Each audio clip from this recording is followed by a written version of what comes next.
special episode of Penn and Teller Fool Us. Tonight, we celebrate the 50th anniversary of Magic's greatest duo. That's right. Penn and Teller have been performing together for 50 amazing years that include multiple Broadway shows and award-winning TV specials. They're the longest-running headliners in Las Vegas history. And of course, they have been the stars of this show for 12 seasons. Let's hear it for the legendary Penn and Teller!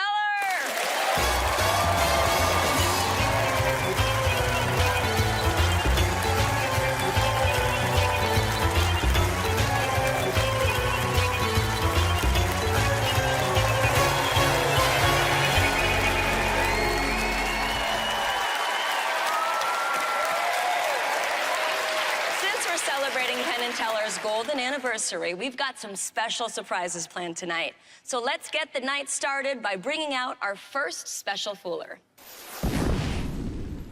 We appeared on season 1 doing a box trick. I came up with that trick. Yes, you did, but it didn't fool Penn and Teller. Don't worry, I think that could have been my fault, though, because the paint hadn't dried. Still hasn't come off, by the way. We appeared again on season 3 doing a box trick. I came up with that trick too. Yes, you did, but it didn't fool Penn and Teller. We applied again from seasons 7 through 10. No reply. But look who came crawling back. We did. We literally begged them. This time, I've come up with the illusion.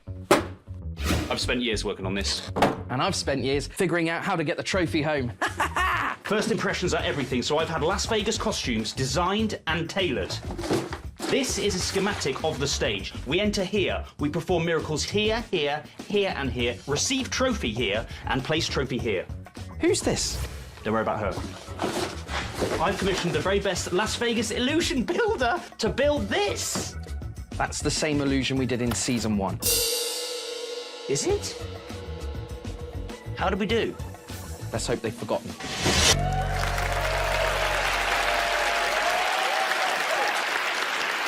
It's our pleasure to welcome back an act who appeared on the very first season of Fool Us, Young and Strange. Thank you. Happy anniversary, Penn and Teller. 50 years together. Absolutely incredible. Now, obviously, back then, these were the kind of costumes that magicians used to wear. So, now, some say the definition of insanity is doing the same thing over and over and expecting a different result. So that's why we are back with another box trick. Yes! We are attempting to be the first act in the history of Fool Us to come back on to fool Penn and Teller and do the same trick again. This, however, is very different. This box trick is not homemade. This box trick is our gateway to a Fool Us trophy. And since season 1, a lot has changed. The box is now raised off the floor, so you can see underneath it at all times. No trapdoors possible. Also, the front and sides of the box are open, so you'll be able to see inside at all times. Thirdly, and most importantly, Penn, would you please take your Sharpie and would you sign Strange? That way, if he does magically teleport tonight, you'll know it's definitely him and not a poor impersonator or a stunt man.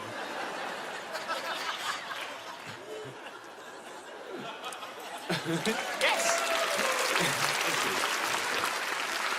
Now, before we do the illusion, we just want to point out that currently Handro and Helen Coghlan hold the record for fooling Penn and Teller 5 times each. Yes, and that's the sort of company we intend to keep after this performance. Although I have just realised, failed to fool Penn and Teller 3 times, that does have quite a nice ring to it. Yes, it does. And that's never been done before. Never. Although the secret to this illusion has changed drastically since season 1, unfortunately, our taste in music has not. So, hit the track, please.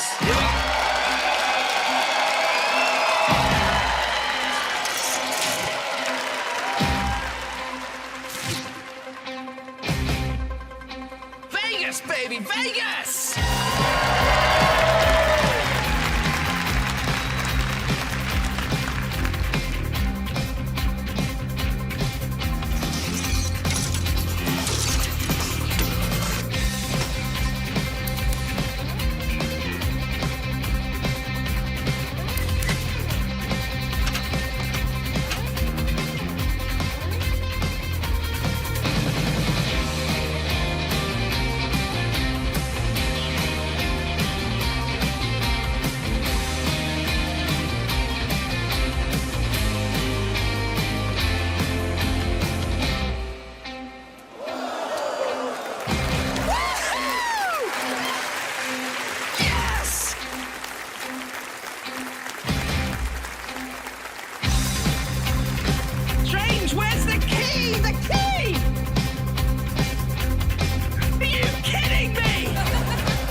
back on. It's great to be here. Thanks for being here with us. What does it feel like this time around? More nerve-wracking, right? Because we really want to fool them this time. We really get it. So we're hoping for the best. These boys have been together for 50 years. Do the two of you plan to be partners for that long? Well, we've been together for 15 years, and Oh, we wow. already can't stand each other. So Yeah. how they've done it, I've no idea. So What would it mean to both of you to win a Fool Us trophy? Well, Michelle? yes. Thank you, Michelle. Thank you, Michelle. Well, let's just say that getting this trophy back to England isn't going to be a problem, Brooke. I love that you're prepared. Young and Strange, let's find out right now if you fooled Penn and Here we Teller. go. Boys, Ah, young and strange, you actually did it. And I don't mean yet fooled us, but I mean you actually came back 10 years later and did the same trick for us. The balls to do that is really, really remarkable. And you really did use an entirely different method. You're very ingenious thinkers, doing metamorphosis so it's totally open, so that the bag has that animation the whole time, and the real sense that someone is changing into someone else is really, really brilliant. And the fact that it's a whole different method. But I think that you know that we know an awful lot about these kinds of things. And I think you may know that you can trust us when we say your case is going to go back empty this time. But come back and try again in 10 years when you are no longer young and strange, but you are like us, old and weird.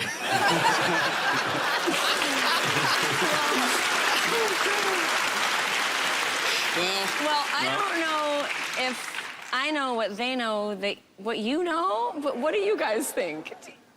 Are you going home with I will say we are failures, not foolers, this evening. But it does make us the first ever, doesn't it? It does. It Fail does. to fool you 3 times, which I think, thank you. That's never been done before. Never been done before. I think it's worth a trophy. I think it's worth a trophy.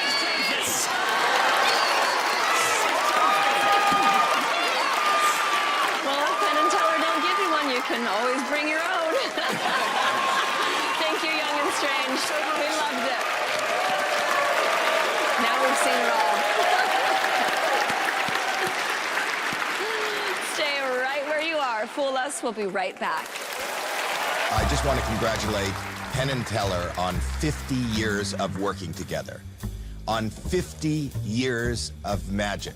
I wanted to get you something special, and did get you something special for your 50th anniversary together. And then, how befitting, it disappeared. Happy anniversary, guys.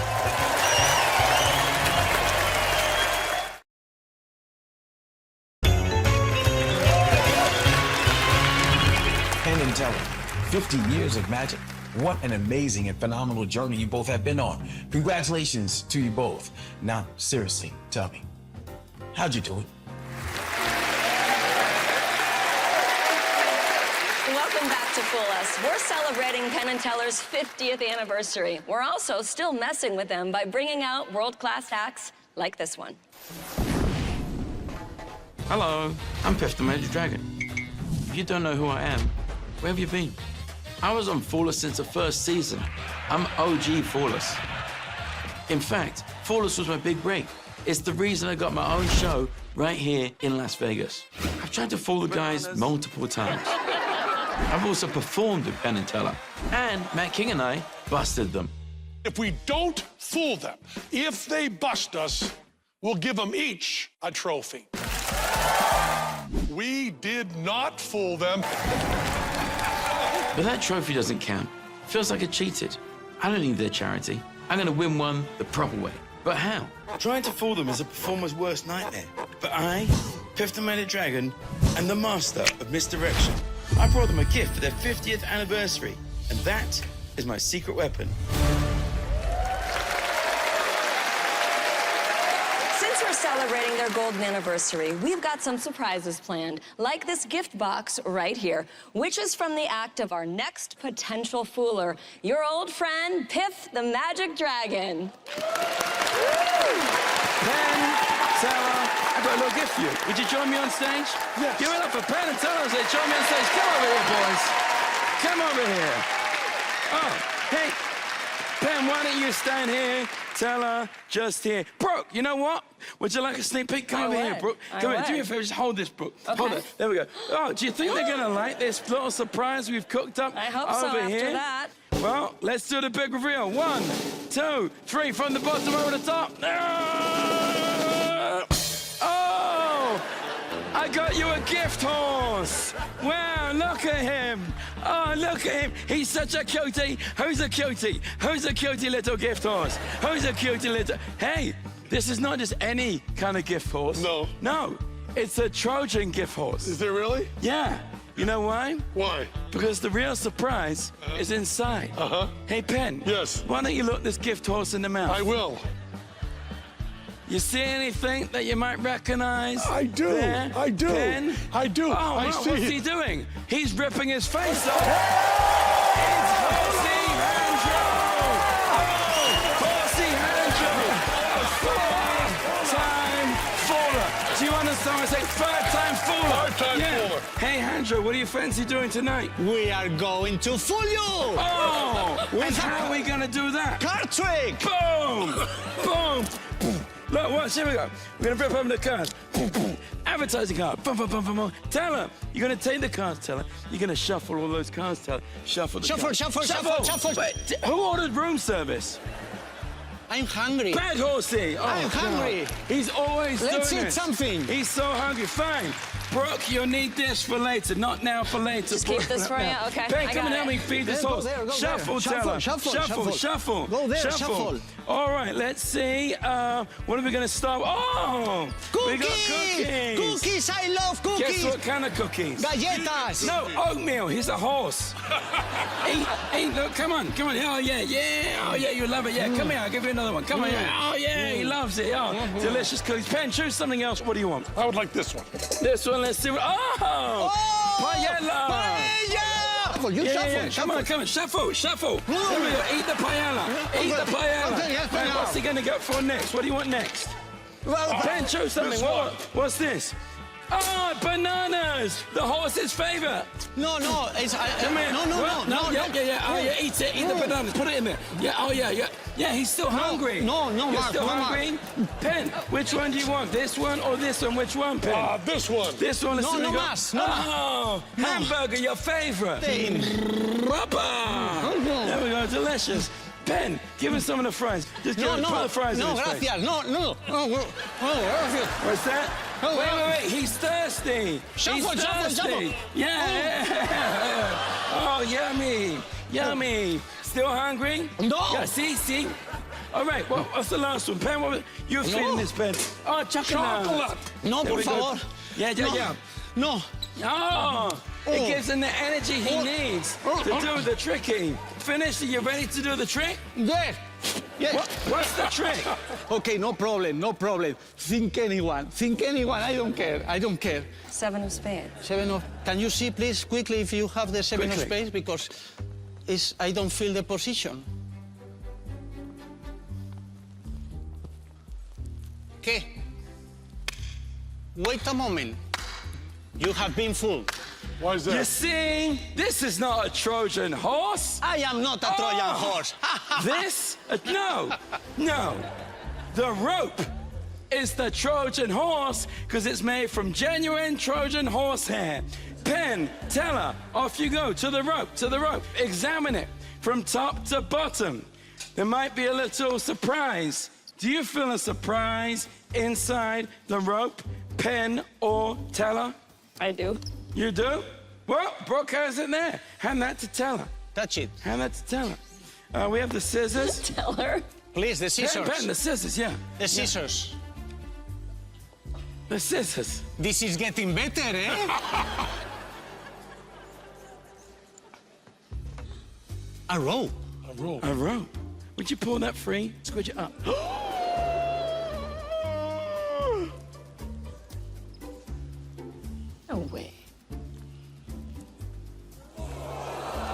It's the Seven of Spades! Seven of spades! Seven of spades! Seven of spades! Give me! Yes! Yes! The bottom of everything! Wait a moment! What? Because you are already fooled again! Oh, twice! You think this rope is a Trojan horse? No, This! the real Trojan horse. Brooke, tear it open. Tear it the open. real surprise is what's inside. Rip it as hard as you can, Brooke. Is there something living, breathing inside that card? What's oh my that? God, what is it? What is it? A menu! The menu of the day. Come quickly, come quickly, come, Let's see what we served up here on the menu of the day. Brooke, what was for starters, please? Cookies, Cookies, and? just there. The second? paella, Yeah. bananas, Bananas. hamburger, Hamburger, then. fries, Then. ketchup, Then. chocolate.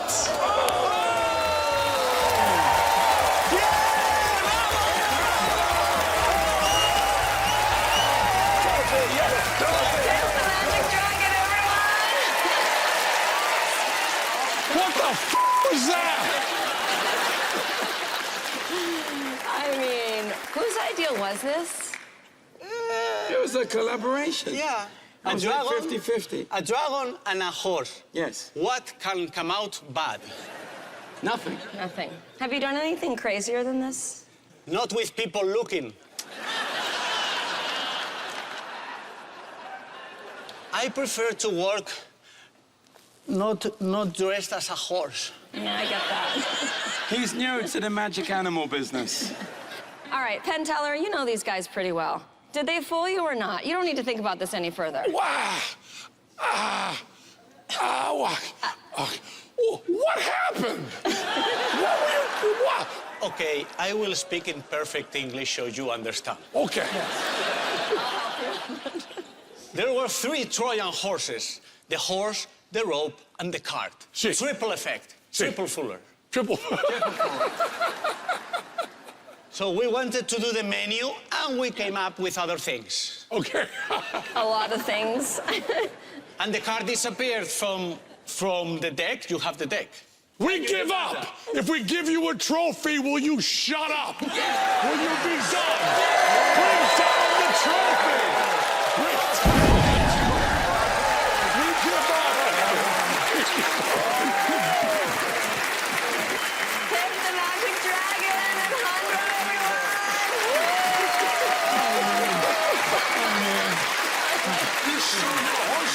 This 50th anniversary party is just getting started. The celebration keeps going right after this. I can't believe it was 50 years ago. I saw you guys in a little off-Broadway theater at 43rd and 8th and went, who are these guys? What are they doing? Why am I laughing? Why is my mind blown? How is this happening? 50 years later, I still feel the exact same way. Thank you for 50 glorious years of the best magic on the planet and the greatest entertainment in the world. Love you guys. Happy 50th.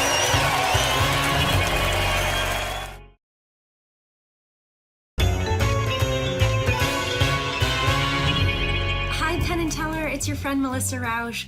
I just wanted to say congratulations on 50 magical years. I continue to be in awe of all that you do and all that you both are. I'm sending so much love. Bye. Welcome back. Putting a century of combined magic history to the test is this next magician. I'm Piero, and I come from Italy. I loved learning magic when I was little because when you know something that your friends and family don't know, it makes you important and powerful. I was that kid. I really was. Once I had a group of friends and I felt comfortable, I didn't need those secrets anymore. They were just a bunch of tricks anyway. Fondamenta di questa visione. I went on to study theater. I loved acting and being on stage. But then, watching Penn and Teller perform, they acknowledged the fact that there's a trick and that there's a secret and that maybe that's not the most interesting thing of our art. So maybe I could use my theater training along with magic to reach an audience. That's what I do now on stages around the world. The act I'm doing tonight is based on a favorite of Teller's. Penn, Teller, it's my way of saying thank you.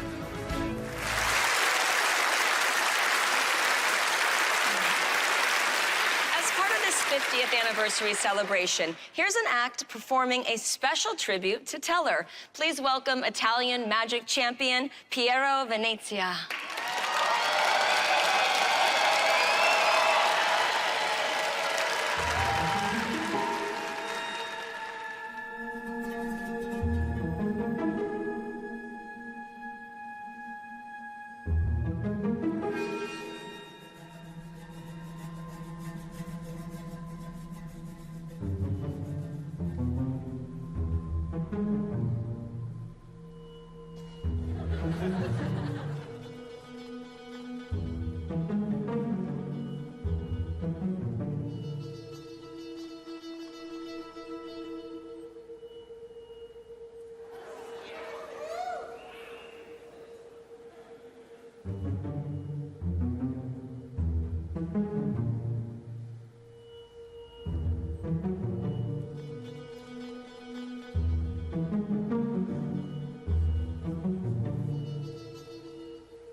decided to do a trick that Teller has made famous, Yeah. did you have to make it your own? In some kind of way, you have to make it your own. And we really worked with the idea of the would be cool if rule. So we added a cork, but how do you do it? I don't know, but it's cool. If I would have come up here and did the exact, I mean, it's not really possible, but if I did the exact same trick that Teller did, the way he did it, it would be kind of a shame because it could only be the second best version. That's wonderful.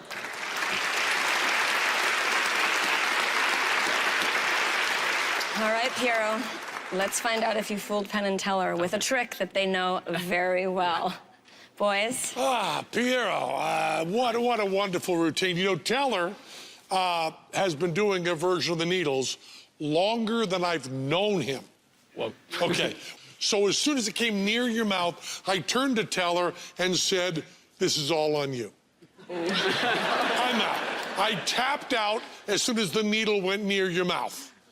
And then something incredible happened, which is Teller became so enchanted with what you were doing. He was enwrapped in what you were doing. He had no idea what you were doing. And when we finished up, it was all on me. Which shows you how well sucking up works on Teller. It was a wonderful routine. You absolutely had Teller, but it came down to me.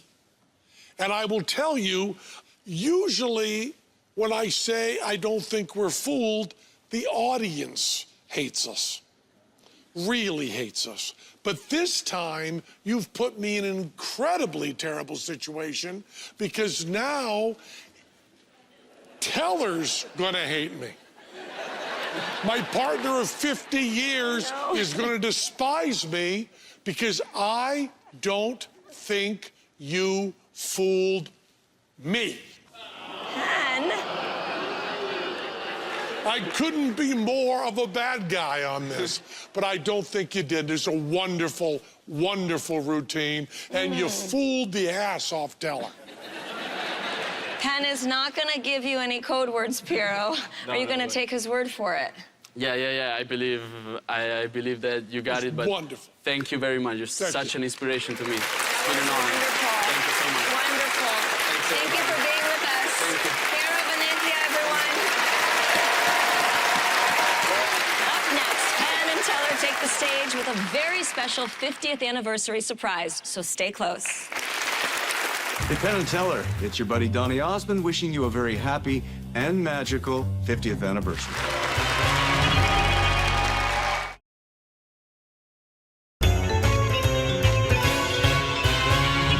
Penn and Teller are the two most influential magicians in my life.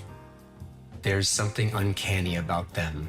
It is that irreverent badassery colliding with impeccable showmanship and a genuine respect for the art of magic that makes them heroes that have stood the test of time. So happy anniversary, Penn and Teller. 50 years is not enough for the world. Keep it up. Keep fooling people. Welcome back. Since we're celebrating their 50th anniversary, we're going to give P&T some extra screen time. So here with an extra special trick, our golden anniversary boys, Penn and Teller. 50 years. 50 years. Goodness gracious, we're going to do the weirdest thing we have ever done. After 50 years of doing magic, and we do magic tricks, we deal with the same physics, time that you've been dealing with since birth. And one of the things magicians always do is violate the second law of thermodynamics. And that says that entropy, which is chaos, always increases. And magicians make it look like that's not true. But entropy in the real world always increases. Everything put together eventually falls apart. The sun will eventually go cold and dark. What is your name, our newest friend? Lisa. Hello, Lisa. So nice to meet you. Pleasure. You're going to play the part of Mother nature. Now, nature, Lisa, destroys. It's not nurturing. It's always destruction. It's always moving towards entropy, and that's what you're going to be doing. For instance, these flowers. Oh, they're so beautiful, so real, so full of life, so full of life. You can have those, and you can have those too. Thank you. You can sit back down. Oh, that's so great. Now, we give you those flowers because we know that those flowers are going to die. Everything dies. It's part of entropy. Even butterflies, as beautiful and as gorgeous as they are, just flutter for a while and then die. Magic always deals with that, Lisa, but less explicitly, usually symbolically. Like we have all the black cards here, all the red cards here, right out of a deck, right? They're all broken down by suit and by number. And what you're going to do, Lisa, is you are going to bring the entropy. You're going to shuffle those up, shuffle them up. Bring the entropy as Mother Nature. I don't know why I have this in my pocket, but I just don't like doing that. I don't know why I have this in my pocket, but I felt like doing that too. You shuffle them really well there, Lisa. Shuffle them really good. Now, Lisa, now that you've shuffled them, take one card out of there and give it to Teller. Just one. Yeah, just one card. Now, there are 52 cards there. Now there are 51. 51 in terms of entropy. Teller takes one card, drops it into his hat. Now, what you're going to do now, Lisa, is you're going to pick one card out. Teller's going to lay the cards out for you. Pick one card, would you please, Lisa? Look at it.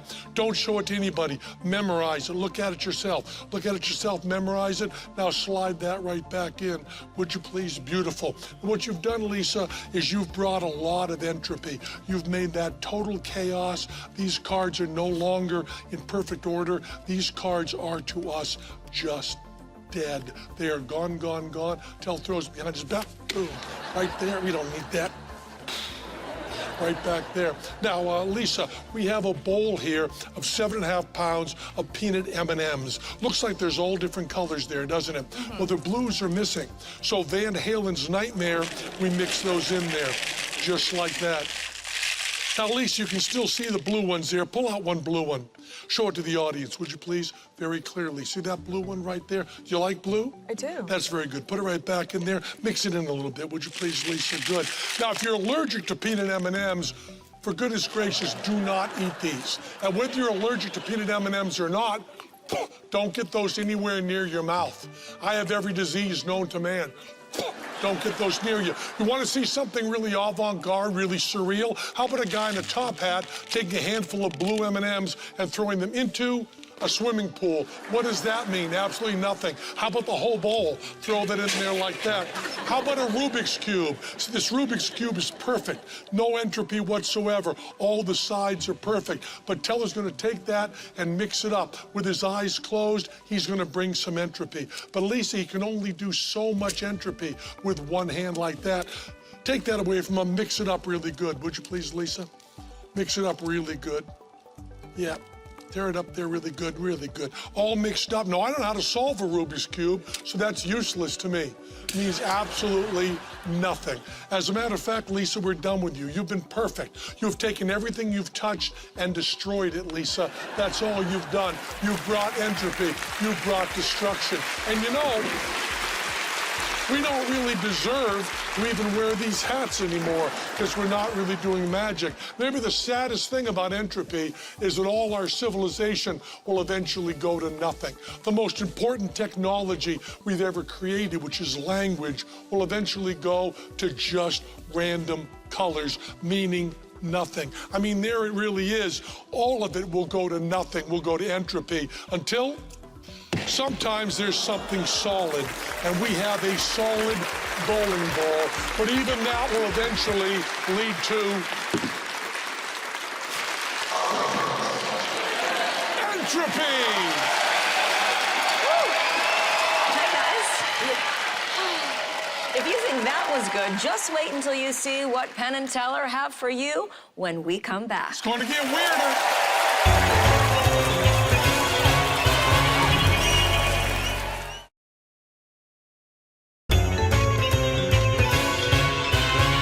I wanted to wish you guys a very happy 50th anniversary of partnership.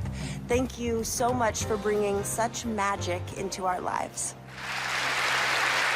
Welcome back. Before the break, you saw Penn and Teller's performance of Entropy. Now they'll give you a whole different perspective. Take it away, boys. That last thing we did might have looked a little bit weird to you, probably the weirdest thing we've ever done, but that's because we showed it to you wrong. Hey, Kurt, let's show it to him right. Hit it. Boop, boop, boop. Good evening, my name is Penn. I'm a partner Teller. We're Penn and Teller. And now, watch as each of these silks moves into place. There are no threads, no wires, and we proudly present Don't need a hat? I need a hat. Let's go. How about a table? And what is your name, our newest friend? My name is Gigi. Hello, Gigi. Nice to meet you. Hello, I am from Paris. Hello. Hello. And does anybody have a Rubik's Cube? I have one over here, Penn. Throw it up here, yeah. And this Rubik's Cube is totally mixed up. But would you mix it up a little bit more, please, Gigi? There goes Gigi, all mixed up. And now watch as Teller solves that blindfolded with just one hand. Mon Dieu, that is the best magic trick I have ever seen. Does anybody have 7.5 pounds of peanut M&Ms? Thank you. And does anybody have another handful of them, please? Thank you. How about a ping pong ball? Anybody got a ping pong ball? I have one over here, Penn. Yeah, throw it up here, please. Yeah, throw it up here. Yeah, catch, Penn. Can you catch, please? Yeah, right there. Anybody else got a ping pong ball? I do over here. There we go, right there. Now, pick any color you want. What color you want there, Gigi? Blue. I love the blue. Okay, watch this, Gigi, because Teller is pulling out of the mixed up M&Ms just the blue ones. Oh, the bleu. J'aime bien le bleu. Anybody have a deck of cards? I do here, Penn. Yeah. All shuffled up. Throw it to me. Yeah. Throw Oh, there it is right there. Oh, good, right to good Teller. catch, Teller. Good catch. Gigi, pick any card out of there, would you please, Gigi? Any card. I like this one. What's the name of the card, Gigi? It is a 3 of hearts. The 3 of hearts? That seems impossible, Gigi, because before the show, Teller put one card in his hat, and that is... 3 of hearts. Oh, mon Dieu, mon Dieu. Now, Gigi, shuffle those up, would you please? Oh, yes. I love to shuffle cards. I am a professional dealer in Monte Carlo. Good. Please, watch. Here we get a ping pong ball. There we go. Oh, Everybody got another ping pong ball? Yeah. Oh, so beautiful. There we go. So Thank beautiful. you so much. Now, Gigi, you shuffle those cards. I did, yes. You broke them into 2 halves. Oui. And now Teller, magically, all the red ones and all the black ones.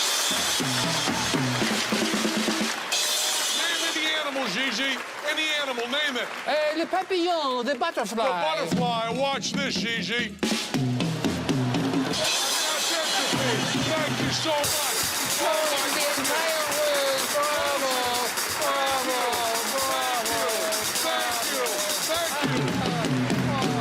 And that is Entropy.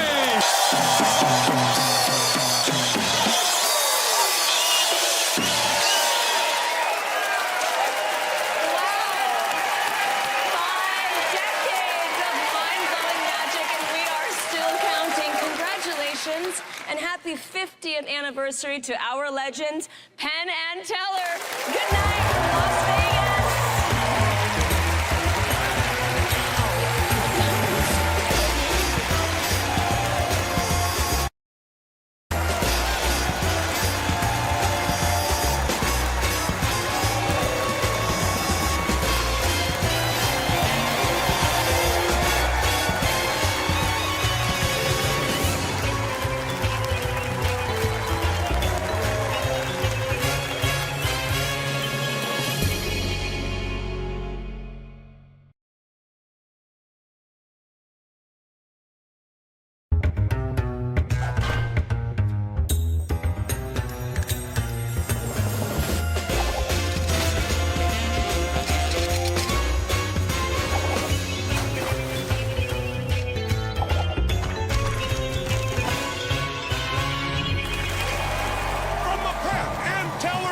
Teller at the Rio Hotel in Las Vegas.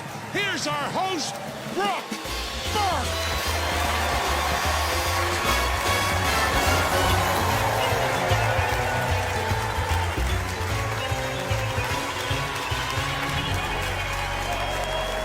Welcome to Fool Us, where Penn and Teller have been facing the best magicians from around the world for more than a decade.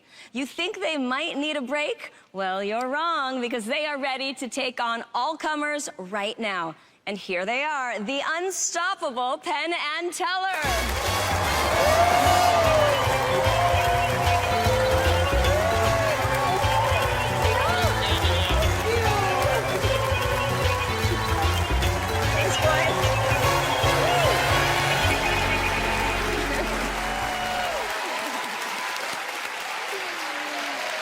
Magician tonight is trying to fool Penn and Teller and win the coveted Fool Us trophy. It's no easy task. Let's see if our first magician is up to it. Take a look. My fiancée Bonnie helps me with my magic, but she's there for me.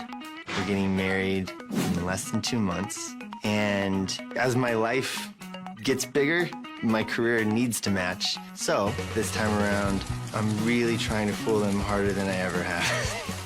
That has manifested in me taking a trick that I think is good and tried to make it impossible. Like most future newlyweds, I'm saving for a rainy day, and I have a secret weapon. I'm doing magic on cruise ships. We get to honeymoon all over the world and get paid for it. So if Penn and Teller are wondering what to give us for the big day, tell them to look in the registry between Tupperware and table settings under the letter T. I don't mean towels. Although towels would be nice. T's for trophy. Give the trophy.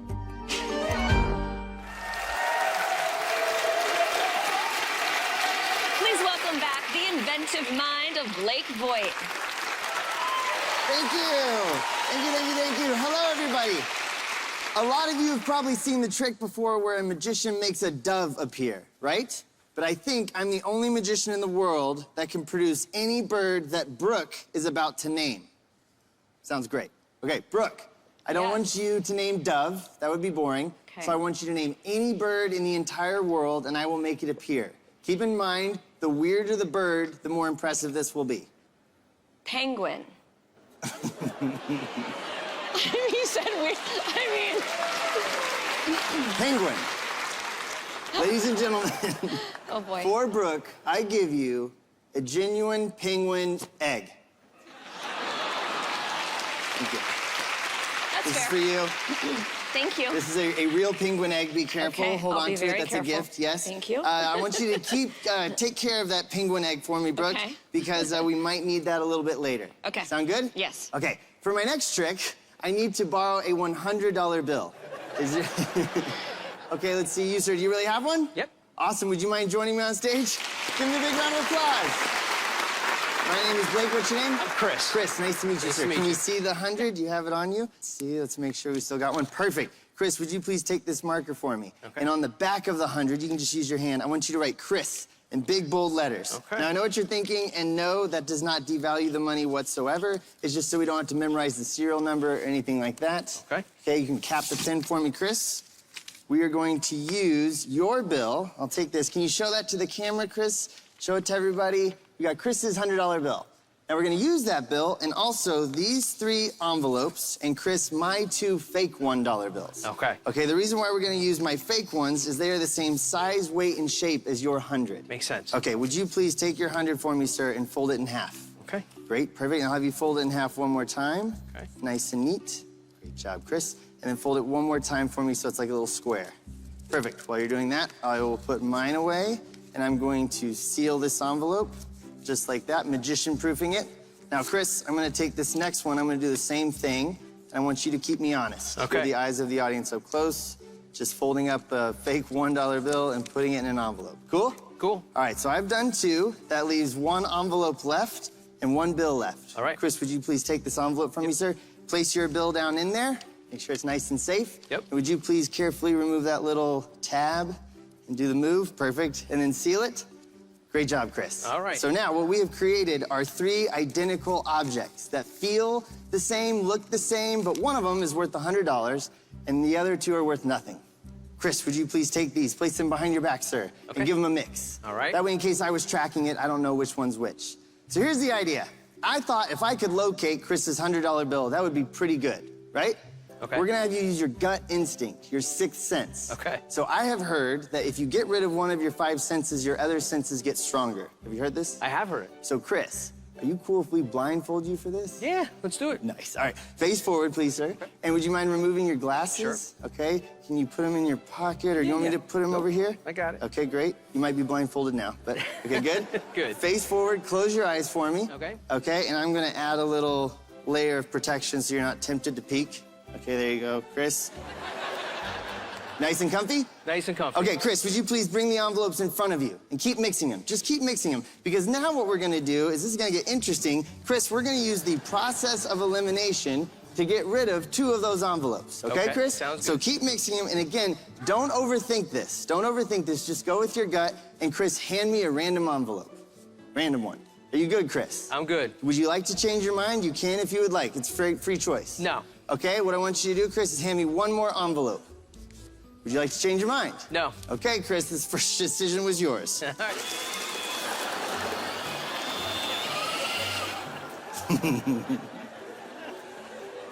Chris? Yes. That was the sound of magic. All right, hold out your hand, Chris. We're gonna play one more time. I'm gonna hand you both the envelopes, mix them up. Keep mixing, mixing, mixing, constantly mixing. But this time, Chris, we're gonna do it differently. I want you to stop mixing with one envelope in each hand and face me. Okay, Chris, no more mixing. I'm gonna ask you one more question. Okay. Right or left? Right. Wait, your right or my right? Too late now. Okay, all right. Chris. Yes. I'll take this from you. You can go ahead and take off your blindfold. Okay. And you can see, look, magic. Hilarious. Yep, magic. Okay. And you can put your glasses back on if you want. Please. Okay, this is what's amazing. Because even though Chris did all the shuffling, Chris did the mixing the entire time, impossibly, Chris, you have located, hold out your left hand for me, sir. Equally as impressive as locating your $100 bill. Chris, you have located one of the fake $1 bills, everybody!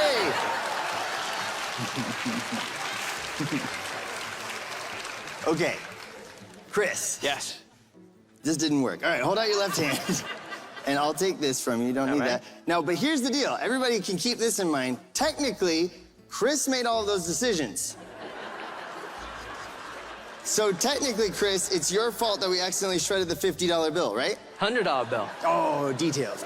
Okay, Chris, that is a fake $1 bill, okay? But before I came out, I wrote something on the back of that fake $1 bill. Okay. Would you please unfold it for me, sir? And read what is said on the back. Penguin.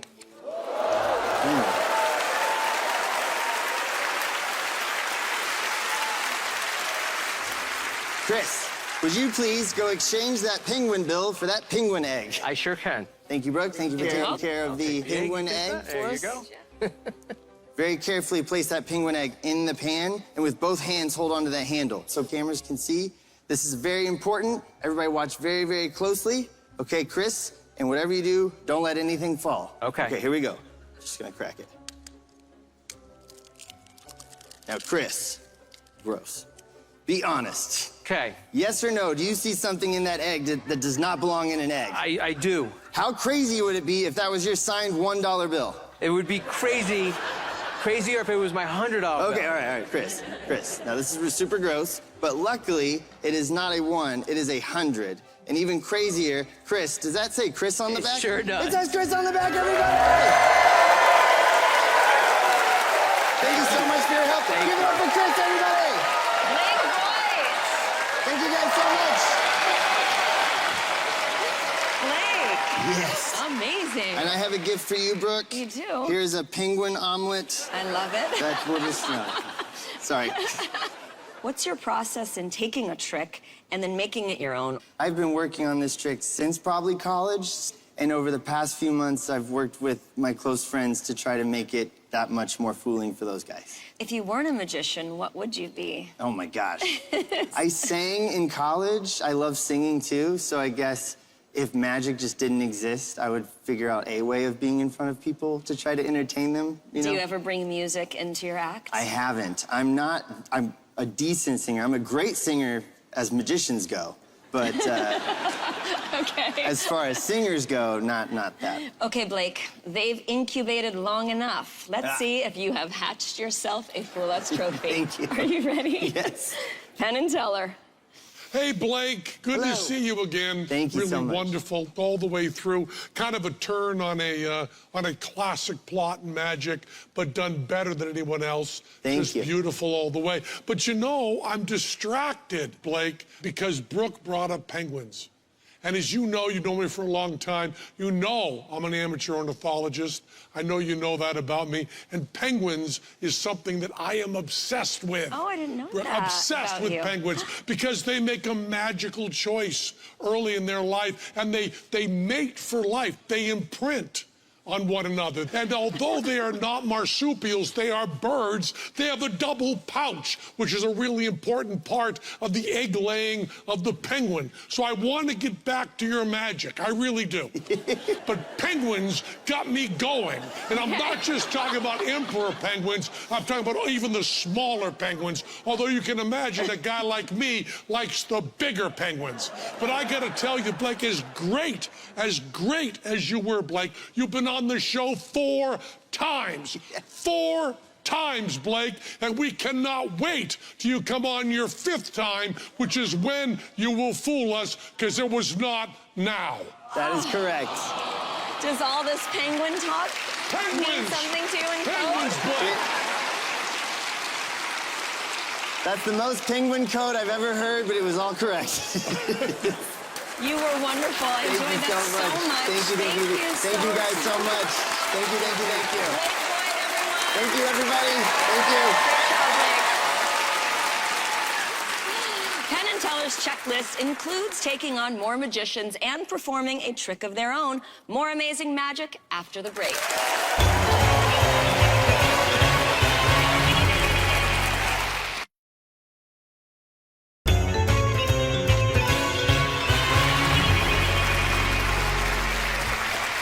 Welcome back to Fool Us, where we find great magicians from all over the world, like this one. Hello, my name is Hernán Macaño. I live in Buenos Aires, Argentina. I learn all the time.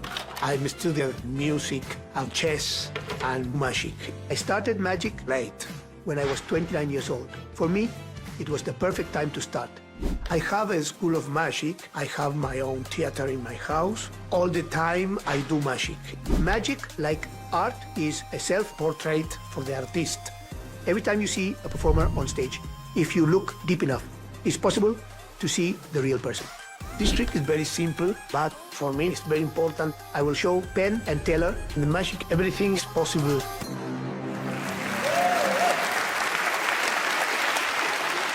Let's bring on the Argentine artistry of Hernán Macaño. Hello. Hola. Hello. This trick is very simple, But the first I need to check the table, check the map, check all, okay?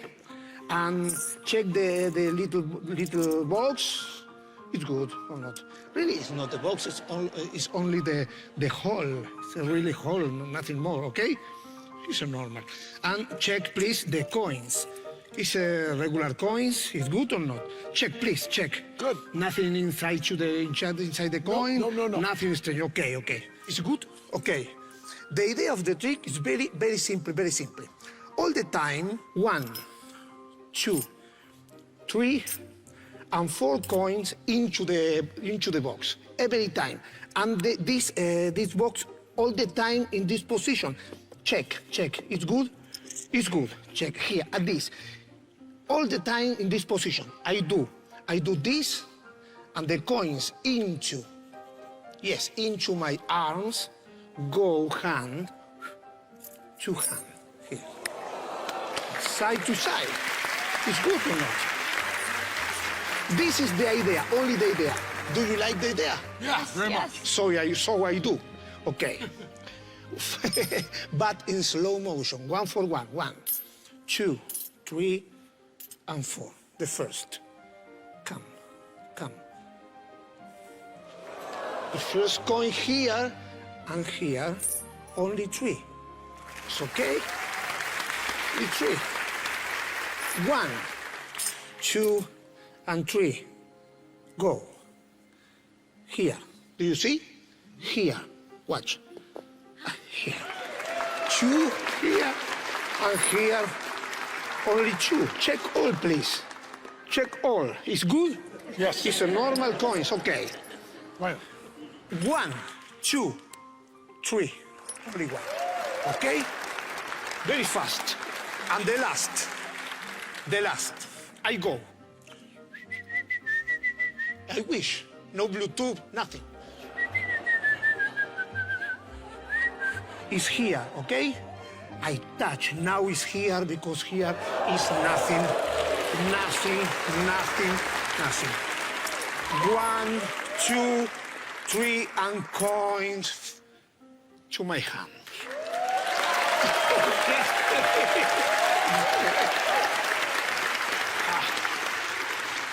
One moment, I don't need more time because I don't need more coins.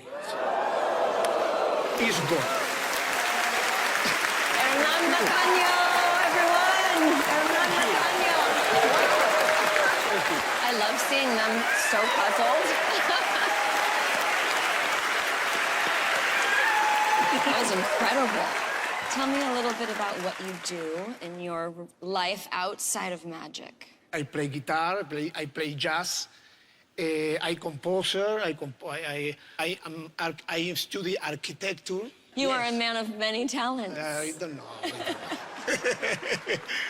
Hernan, what Yes. would it mean for you to fool Brooke, Penn and Teller? Brooke, excuse me. He doesn't have to answer that hypothetically. It's Hernan, right? Hernan? What? Your name is Hernan? Hernan. Hernan. Yes. Hernan. I want to get the name exactly right when we bring the trophy down. So there's no reason for him to answer. Why make that a hypothetical? Why make that a hypothetical?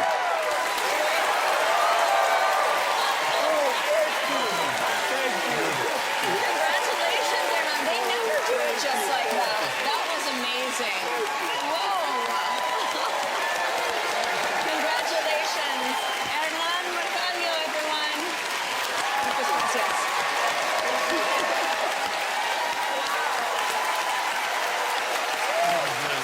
Okay. Come on, boys. Hernan Macaño just got a shiny new trophy, and when we return, more magicians will try to do the same. Stay close, everyone.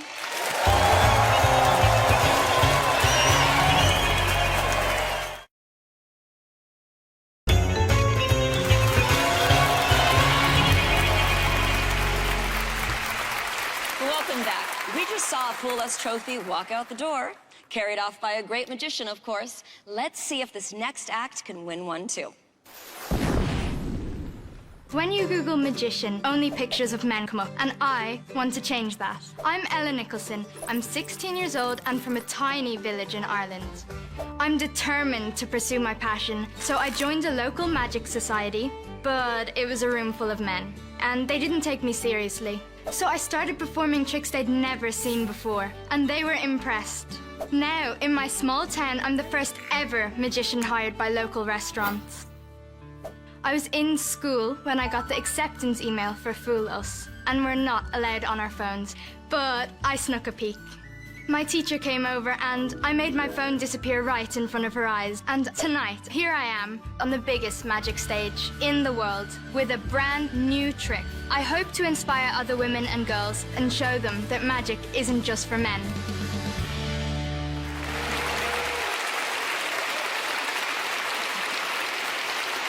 All the way from Ireland, please welcome 16-year-old Ella Nicholson. Hey everyone! What's the story, Rory? What's the crack? I'm Ella and I've come all the way from Ireland to try and cod Penn and Teller tonight. Won't that be gas? Go on, I'll give it a lash then. Penn, did you understand everything I just said? Not a word. Well, I guess that means I fooled you. Bring down the trophy. If it were that easy, everyone in Ireland could have a shot at fooling you. Now, the question I get asked the most, being from Ireland, is, do I like potatoes? I tell you, if I had one potato for every time someone asked me that question, just today, I'd have this many. It's a heap of potatoes. There's a lot. Now, they're all a present for you guys. Now, you're probably wondering, what is she doing with a wheelbarrow on the stage, and how does it tie in with magic? It ties in perfectly with the Irish slang I was using a second ago. You see, back home in Ireland, me and my friends would write down Irish slang words in our notebook at home. I brought mine here with me today. And while all the others were acting the maggot, that means acting silly in Irish slang, I would try and predict what word my friend would write down for the next day. I was almost always right. I realized I had the weirdest ability to be able to predict it. You know what? Let me show you. Brooke, can you kindly join me over here, please? I'd love to. Hi. How are you? Good, how are you? Great, thank you. Now, I know the show is called Penn and Teller Fool Us, but tonight I want you to be the star. So I made you this. Oh. Thank you. No problem. Brooke, you have the most important job of the night. You're going to choose any number between 1 and 40, and that's going to represent a word in my notebook. So could you please name any number? 22. 22, are you sure? I'm sure. Perfect. So as you can see, I have lots of different Irish slang words in here. 20 is manky, 21 is kip, 22 is banjaxed. Banjax. Yeah. Now, Brooke, do you know what banjaxed means? I have no idea.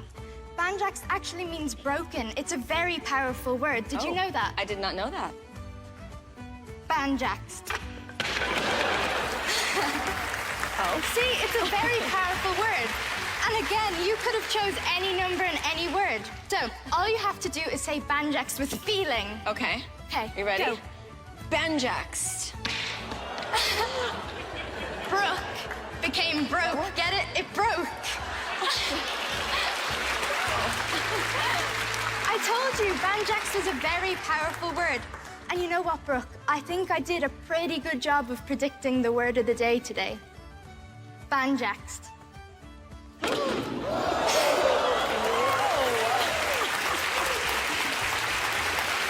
you so much, everyone. Ella Nicholson, everyone. All right, we're going to switch spots, Ella, okay? Without stepping on potatoes. Wow. So what does it feel like to be here with us? This is probably more people than in my village, so I'm just like, wow. Do 16-year-olds have bucket lists? I do. Can you share with us what's on yours? Believe it or not, I actually have it backstage. That as soon as I get off the stage, I'm going to tick it off my bucket list. Oh. Yeah. So this was on your bucket list? Yeah. I love that. What else is on your bucket list? I'd like to see the Grand Canyon. We're going to go see that later on in the week, so I'm so excited. Amazing. Yeah, and I'm afraid of heights, but even going skydiving, I'd love to do it. But... You're going to need a whole new bucket list pretty soon. Yeah. Would you teach us some more Irish slang? Okay, earlier on, I said, what's the crack? Yeah. That means, how are you? If I'd say I'm knackered, that means I'm really tired. Well, sometimes Penn's code words are a bit slang, so let's see if you can understand what he's got to say. Let's see. Are you ready? I'm ready. Penn and Teller, are you ready? Yes, Ella. Absolutely, absolutely wonderful, Ella. Thank you. Just beautiful, wildly innovative. You've taken the idea of a magic word and made it just terrific. You know, a magic word that the audience doesn't understand. Yeah. And really done that beautifully. I won't try to say any Irish phrases. I don't know any. But my people are from Newfoundland. Yeah. And I go up there fairly often. And we have an expression for a wonderful kind of trick like this, which is Sven pad. I don't know if you've ever heard that, but it's a Newfoundland expression about how wonderful your act was. Completely innovative, a kind of idea on that system that we hadn't seen, that exact thing. All of it fit together really well. You're really charming, delightful, tremendous. Now, I said a few things in there that I bet you caught on to, and here's the moment where it goes from you being praised to us being hated. I want you to hear the audience do this, because we'll just magically do this like you use the word banjacks. I'm going to use a small phrase in English that means the audience continues to love you but goes to hating us. Yeah. Watch this. We don't think you fooled us. Ella, did you cod Penn and Teller? I don't think I carded them today, but I had a really great time, so. Wonderful job. Adorable. That was amazing. Good luck to you. Thank you for coming to be with us. Thank you, Ella. We're going to show you a few commercials and then show you another world-class act when we come back.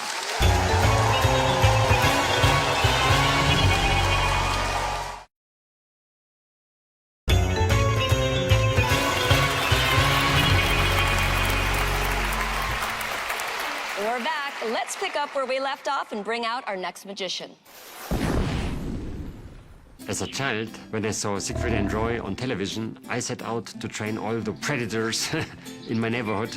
The dogs, the rabbits, and the cats didn't want to be trained, I think. The success was so limited that I ended up doing card tricks instead. I love close-up magic because it's so intimate. I do wonders right in front of their eyes, but I often don't have complete control over the performance conditions. This keeps me on my toes. It's not unlike my other passion, windsurfing. Balancing on the edge is what excites me about both of these pastimes. During COVID, when I had no shows to do, I started to write a book. It's about 10 card tricks I really love to perform, and I improved them. Tonight I will perform my favorite one of them. Penn, Teller, if you haven't read my book yet, it's too late now. Put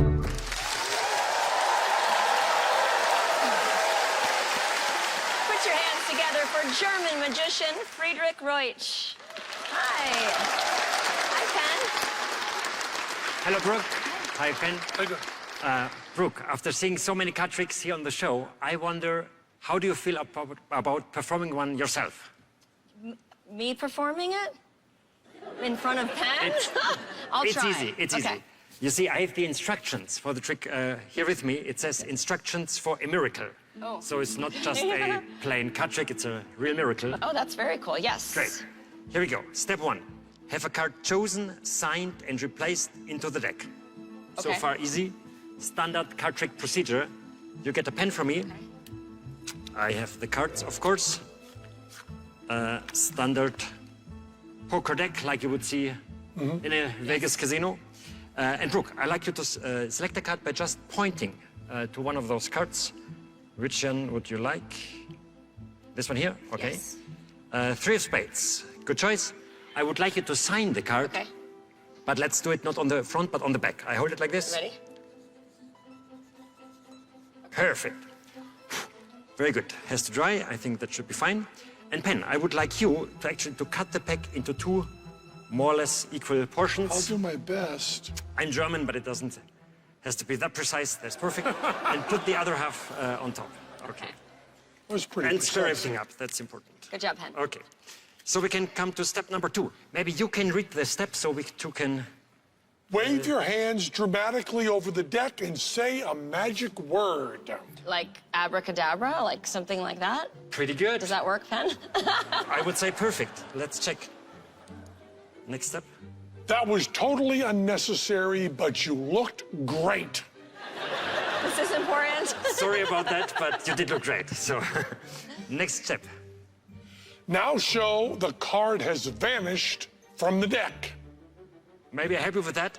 Please. You put in the deck the card reversed, right? Yeah. So we can just check if any card is facing the opposite way. It looks good.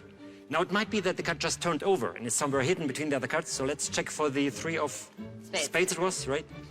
3 of spades. Here's 3 of clubs, but no 3 of spades. No 3 of spades. Actually, has vanished. Pretty cool. Let's go to the next step.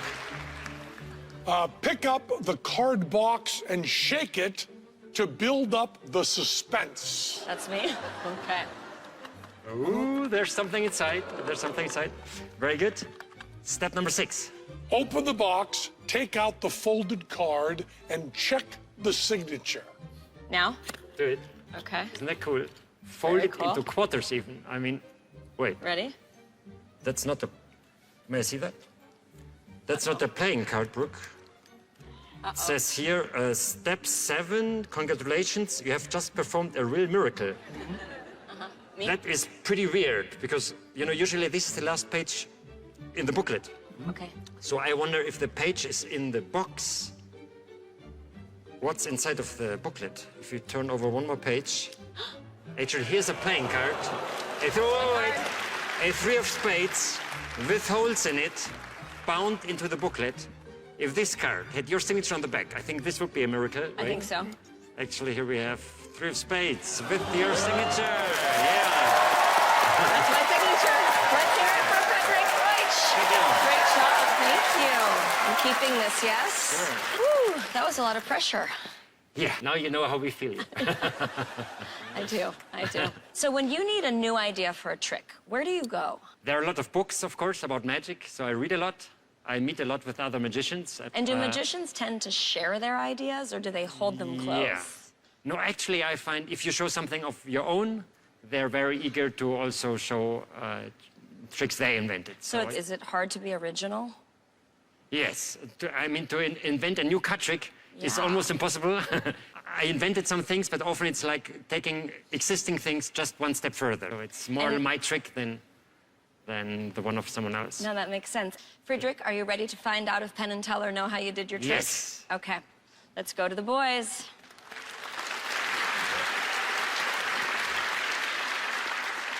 Uh-oh. Brooke! Uh-oh. That was a really, really well-constructed act. Beautifully put together. And you did a wonderful job. It was a really good idea all the way through. Very, very bold to split up a double act and force us to work separately. You had a very, very bold move that you were very gutsily did it right under my nose in plain view, but nobody saw it. You did that the strongest way possible. The shaking it in the box was a really strong misdirect on the ending. And Brooke, you looked wonderful doing it. Thank we you. loved the way you did it. It was a great routine, but Brooke, as much as we love you, we don't think you fooled us. So what do you think, Brooke? Did you fool us? I think you slipped in a few words there, but I'm going to consult with my partner here and see if... Yeah, they described it pretty accurately.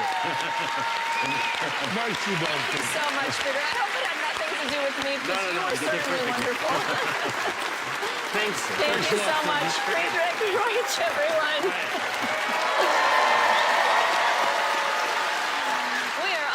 Out of time. Almost. We've saved the last slot for our Las Vegas legends. See Penn and Teller perform when Fool Us returns.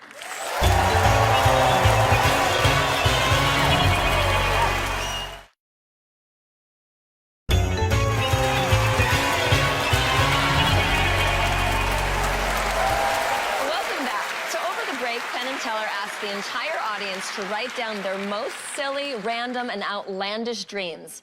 Let's see how Penn interprets those dreams. Take it away, big man. Okay. Now, you all wrote down your dreams. I got those pieces of paper. We asked you where you wanted to be, what you wanted to be doing, who you wanted to be with. I went to the audience. I picked Rob. You ready, Rob? Yeah. It's going to be Rob and me against all of you in the battle of dreams. You ready to fight with your dreams against us? Now, we got a few of the dreams that we picked up from our live show last time. Right over here, Rob. Sure. And here I got one. This person wrote, I would like to be in, well, I guess they mean on, Venus getting a massage from Taylor Swift. That's a fine dream. It's a really good dream. Yeah, I would like to be Really with them good dream. there. It's Yeah, a good yeah. dream, I- yeah. Ah! Yeah, all right, I got another one for you guys. All right. I would like to be in the Sahara Desert playing poker with Charlie Chaplin. Can I throw it at him now? Okay. Ah! That's good. That was for you. You can even do more hate than that, Rob. Oh, okay. Even more hate. Remember, this is a battle. I'm going to give you a couple of these. You don't have to read them right now, but hold it right there. Hold one in each hand. You all take your dreams. Hold them like this, okay? I'm going to count to 3, and then all of us are going to crumple the paper at the same time. It'll be a great sound. Here we go. And 1, 2, 3. Crush your dreams! Here's the way the battle's going to go. I'm going to count to 3, and we are going to fight. You will throw your dreams at us. We will throw them back at you. Okay, you ready for that? And Rob wants to be ready. When they come up at us and they hit us, okay, don't think of that as an attack. Think of that as ammunition. Okay. We're going to pick them up from the ground and throw them back. When I say we're going to pick them up from the ground and throw them back, I mean mostly you. I get a bad back, okay? Now, you people in the back are saying to yourself, wait a minute, Penn, damn you. We know a little something about aerodynamics. We know that we can't throw this crumpled up paper all the way up there and hit Rob, and that's right, you can't. But there are people sitting in front of you with better seats, seats that you deserve. Pick them out, hit them right in the back of the head. And when you get hit in the back of the head, pick them up, throw them up here at us. Oh, Brooke, you are going to get hit so much. Pick them up and throw them. When I count to 3, then let the battle begin. Everybody ready? Get ready, and 1, 2, 3, go, battle, battle, son of a bitch, throw, you bastard, throw, get him up here, throw, look at that, I got you, yeah, okay, throw him up, okay, cease fire, oh, you bat, hey, cease fire, and now, Rob, here. We got to clean up. Pick him up. I would help you. Pick him up. Put him in there. Pick him up. I would help you, but, you know, bad back. Yeah. Pick him up. That's enough, Rob. Put your hand over the top. You put that in there. Put your hand over the top. Shake him up, baby. Twist and shout.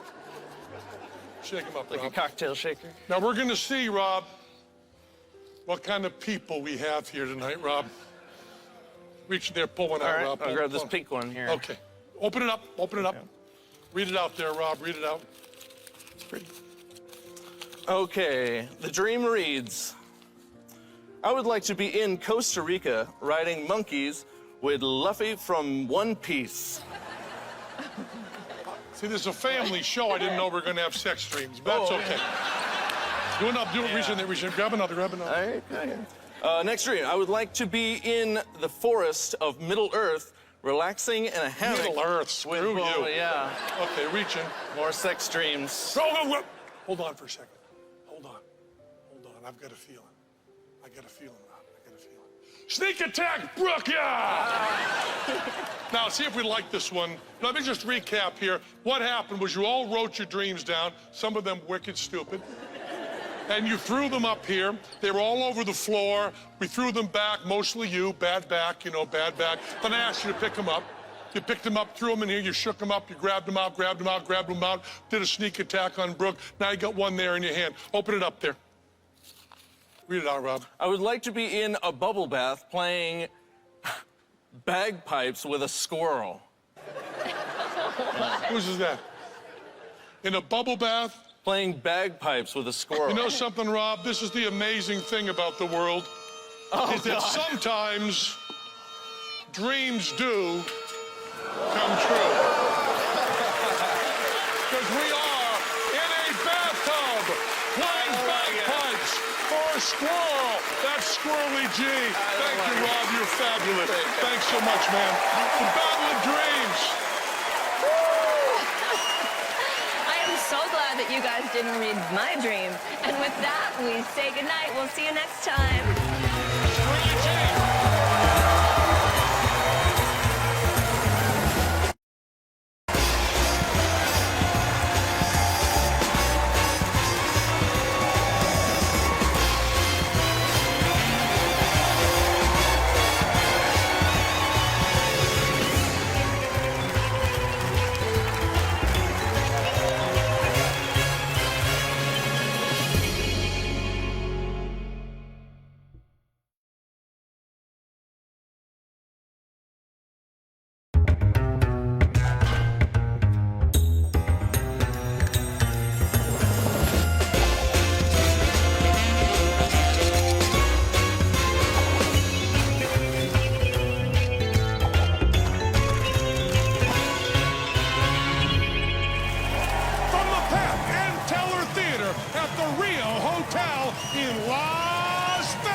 here's our host, Brooke Burke.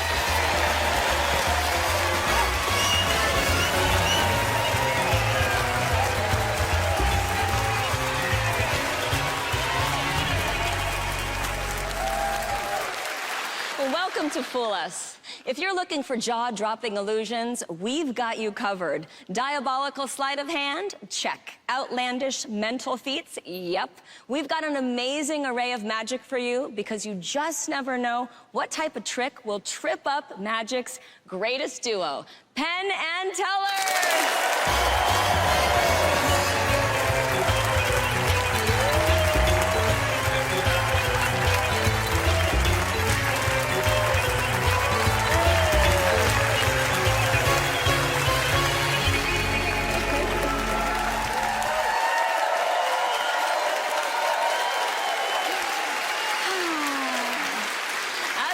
Penn and Teller have no idea who's trying to win a Fool Us trophy from them. So let's reveal our first magician of the night.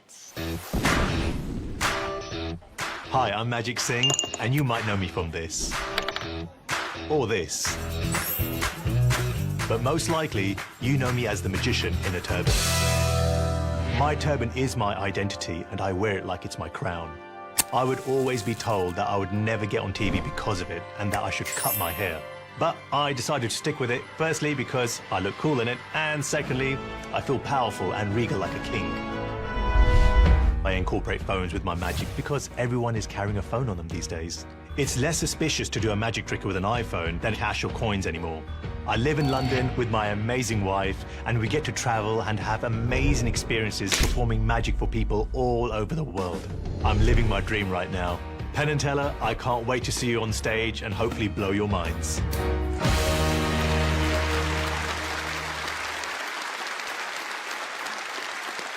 Give it up for the amazing mind of Magic Singh.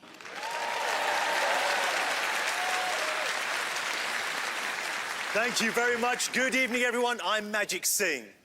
This small device has completely changed my life. Being a magician, I can take my phone, film a magic trick, and then immediately send it across the digital universe all over the world. It's the perfect tool for me to showcase my magic to anyone at any time. You could be commuting to work on the New York subway or sitting on a toilet in Thailand. My videos will blow your mind. The only problem with this are some of the comments that I often receive. Things like, it's a camera trick, it's edited, it's fake. So I'd like to use tonight's opportunity to show you that I can do these things in real time. I'd like to start off with something traditional that we're all used to seeing, that we all truly love and appreciate. Penn, can I ask you please to give me a number from 1 to 10 and say it out loud? 2. 2, good choice. Thank you. And Teller, using your hands in a very creative way, can you give me a suit, either hearts, clubs, diamonds, or spades? I take it that that's a spade. So we have the 2 of spades. With me, I have my wallet, and inside my wallet, I have an envelope. But inside this envelope, I have one card, and it is the 2 of spades.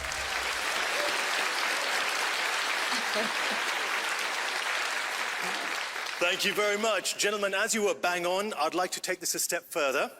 So, could I please ask Brooke, Penn and Teller to join me on stage as we create some more magical moments, and everyone else, give our stars a round of applause. Thank you. Brooke, I'm going to start with you first. Okay. I'd like you to imagine you have the ultimate box of children's crayons. Okay. So this box contains every color in the universe. Can you just visualize that for a moment? Yes. Beautiful. Now, from this box, I would like for you to pick 3 colors, 3 of your favorite colors, and these can be any colors you like, but do it in your mind. Okay. I'll give you a moment. Got it? Got it. Fantastic. Now, about a week ago, I recorded a video back in London, and I'm gonna play it for you in just a moment, but before I do, Brooke, I'm gonna ask a simple question in the video, and all I'd like for you to do is simply answer out loud so everyone in the theater can hear this.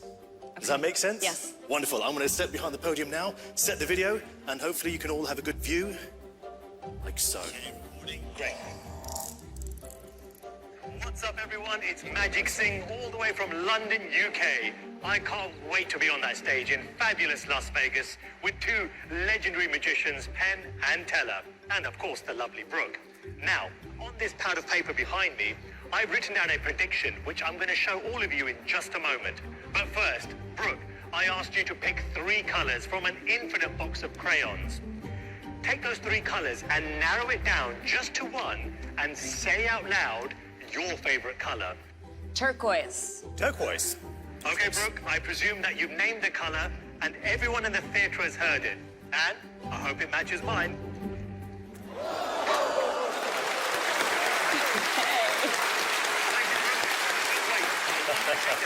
step further. Penn and Teller, please step forward towards the camera so you can see the screen and I'll prepare the next prediction. So, Penn and Teller, you can see the screen nice and clearly. Wonderful. I'm going to ask another simple question to the both of you. Penn, you say out loud your answer. Teller, you're simply going to use your hands. Okay. Nice and easy. Hi, Penn and Teller. You should hopefully be standing in front of my phone watching this video. This prediction is a 2-digit number, which I'm going to show you all in just a moment. But first, I need the 2 of you to generate this random 2-digit number. So, starting with Penn, can I ask you to name out loud any number from 1 to 9? Go for it. 9, please. Okay, Penn, I presume that you've named the number and everyone has heard it.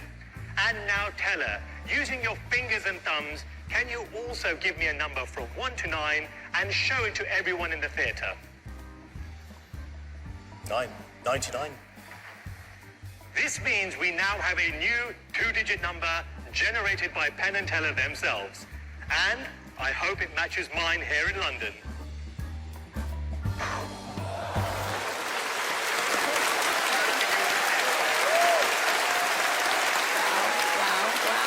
Magic Sing, everyone.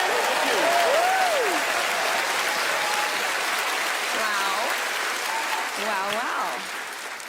Do you mostly do magic with contemporary things like phones, or do you do old school magic as well? I honestly only started doing this in the last few years because what is everyone carrying these days is a smartphone. Because back in the days, when I'm talking like the 17th, 18th century, people would carry the pocket scarf or a top hat, or I don't know about the rabbit, but you know, you do amazing things with those things that people carry. So to be able to do something incredible with something so personal to you, it blows people's minds, and it's good fun. What goes through your mind in this moment while you're waiting? You know, when I watch this on TV myself, it's nerve-wracking. Of course. But I think you've made me feel relaxed, Okay, I'll be good. honest. And you guys are pretty cool as well, so thank you for keeping me chilled. So thank you. So at the moment, I feel comfortable, but now you've mentioned it, yeah, the nerves are back. Well, Singh, I'm still personally trying to figure out how you were in London and you knew that my favorite color was turquoise. So let's see if, in fact, Penn and Teller have figured it out. Sure. Boys?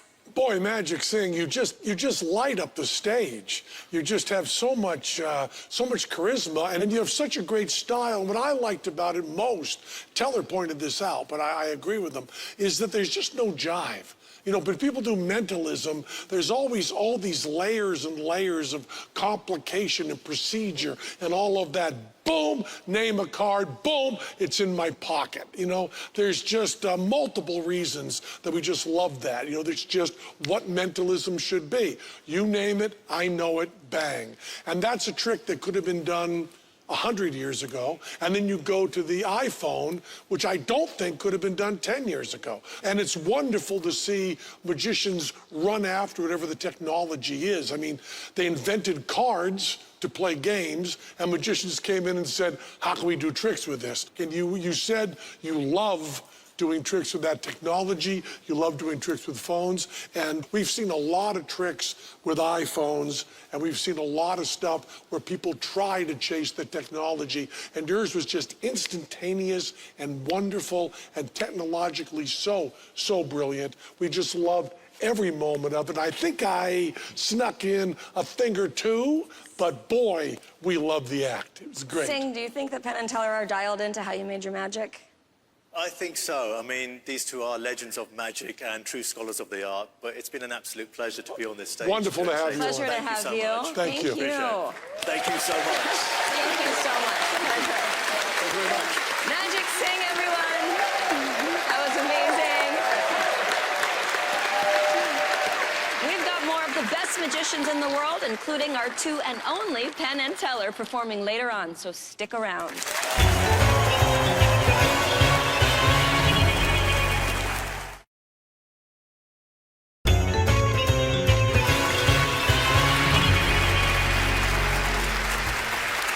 Welcome back to the world's best magic show. Let's meet another one of the world's best magicians. I'm a magician from Stuttgart, Germany. I started out working in TV, behind the scenes. I wrote jokes for other people and I thought up skits for others to do. I even worked off stage, helping other magicians performing their acts. Until I found myself wondering what it would be like if I would be in that spotlight. So I followed my heart and I started performing, but never in front of such a huge audience like this. I'll be doing an act that's been part of my life ever since I was 13 years old. Penn, Teller, I think I perfected it. I think it is finally what I always dreamed it could be. Put your hands together for Magic World Champion Nikolai Schriebel.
to watch Teller's face, he was just astonished.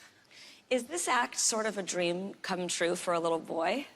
At least it's my dream, you know. I always dreamed of and imagined how I could make it possible to have a paper airplane which becomes live and do its own things. You know, in this act, I can really stay like a child, you know, and being on stage is playing around, doing magic is like staying in the childhood for a bit longer, and I enjoy that. And I hope you enjoyed that I shared that with you. Okay, Nikolai, it's time to talk to Penn and Teller, and maybe they're gonna fly in a Fool Us trophy. Good luck. Boys? Hey, Nikolai, I can certainly see why this is an award-winning routine. It's just beautiful. I disagree with Teller on this, but I do not like animations of objects. I don't like objects getting up and dancing and doing stuff with the performer. That seems cheesy and awful. I never like it. You have justified it with the paper airplanes in a way that made me really, really like it. Now, the problem with an act like this is as much as we love it, we have an awful lot of experience with this kind of thing, if you know what I'm talking about. You added a lot of juggling in there. There's a lot of stuff in there that's just simply wicked hard to do. I mean, it's not really a secret, it's actually a skill as well. But we know the general idea of how you did it. But there are specifics you did that we have no idea. Just no idea. And I think because the specifics are so strong and the act is so overwhelming, I gotta say you fooled us. Thank you so much. Nicely done. Well done. So really beautiful.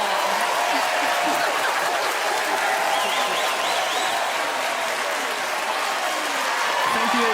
Nikolai Strima, thank you so much. Thank you. Woo. Well, that's one Fooler on the board, and there could be another one by the end of the night, so don't go anywhere.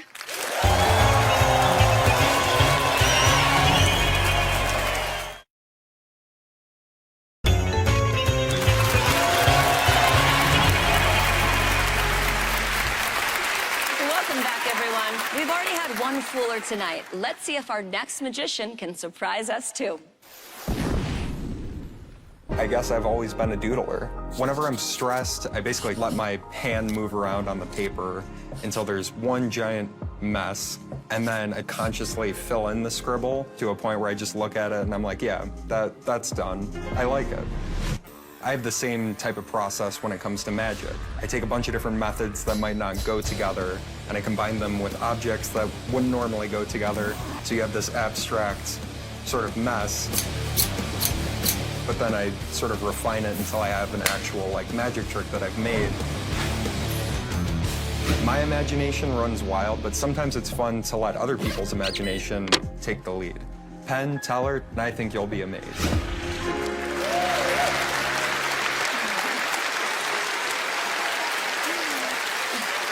Here with two randomly selected members of our studio audience, give it up for Dragan.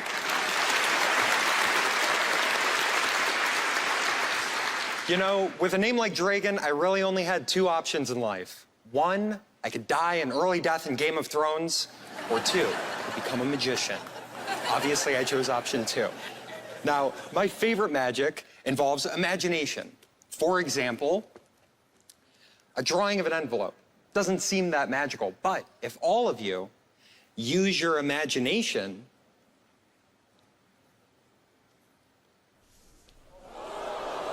you make it become real. And to me, that is magic. Thank you, guys. What was your name? Max. Max, and what was your name? Abigail. Abigail. Today we're going to be testing Max and Abigail's imaginations. To begin with, we're going to start by showing each of them a series of images and asking them what they see. No pressure, Max, but you're up first. What do you see here? A rectangle. A rectangle. I love the way your brain works. We'll add a little bit more detail to this. Abigail, now's your time to shine. What do you see here? A rectangular box. A rectangular box, very specific. But I could shade this in and give it more depth so you know what it really is, or I could just do this. Max, do you have any idea what this could possibly be? Might be a card box. Oh, maybe. Well, you're exactly right. Look. Whoa. Obviously, a card box isn't complete without a deck of cards. Did amazing, Max. Wow, wow. Now, I do want to take this one step further by using an image known as an ink blot test. For those of you who haven't seen an ink blot before, basically different people with different personalities see different things when they look at them. For example, Abigail, what do you see when you look at this? I see a butterfly. A butterfly, really? You don't see a scary clown holding a machete? No, that's just me? All right, well, let's keep this moving then. Abigail, can you imagine that the butterfly you see could just... maybe if you concentrate hard enough, maybe you could... You can make it fly. Wow.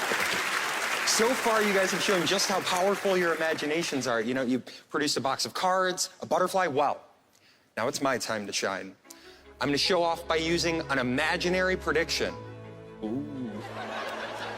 In order to make an imaginary prediction, all you need are a couple slips of paper and an imaginary pen. So this will be my first imaginary prediction, right there. And this will be my second. Now, before we open those, I want to show you guys my version of an ink blot. In fact, Max, Abigail, can you guys face the audience so you don't see this just yet? Thank you, thank you. I call this a doodle blot because it's a bunch of scribbly lines that Max and Abigail are going to look into until they see one clear image in the chaos of the lines. So, Abigail, I'm going to have you go first. Obviously, you see the scribbles, but I want you to look within them and think of one clear image that you can make out. Do you have one? Yes. Perfect. Don't forget it, and you can face forward. All right. Now, Max, I'm going to have you look at this in landscape mode as opposed to portrait mode. Hopefully, with a different perspective, you'll see something completely different. Okay, so look within the lines. Think of one image you can make out. You got one? Mm-hmm. Perfect. Don't forget it. All right, and you can face forward. Now, think about it. Two people looked at the same scribbles and thought of an image. Maybe they thought of the same image, or maybe two different images. I don't know. So let's find out. You guys can face me. Abigail, we'll start with you. What image did you go for? I went for an apple. An apple, really? Did you go for an apple? I didn't go for an apple. What'd you go for? I went for a tree. A tree. An apple tree. You remember my imaginary predictions? Here, Max, Abigail, can you guys hold your hands out flat like a table? And just hold on to your paper. Hold on to your paper. And on the count of 3, I want you to open the paper flat like a book. Okay. Yeah, just put your thumb there. Perfect. All right. You guys can face forward. An apple and a tree. 3, 2, 1. Max, open your paper. That's a tree. Abigail, open yours. That's an apple. That's amazing. Thank you guys so much. Dragon, everyone.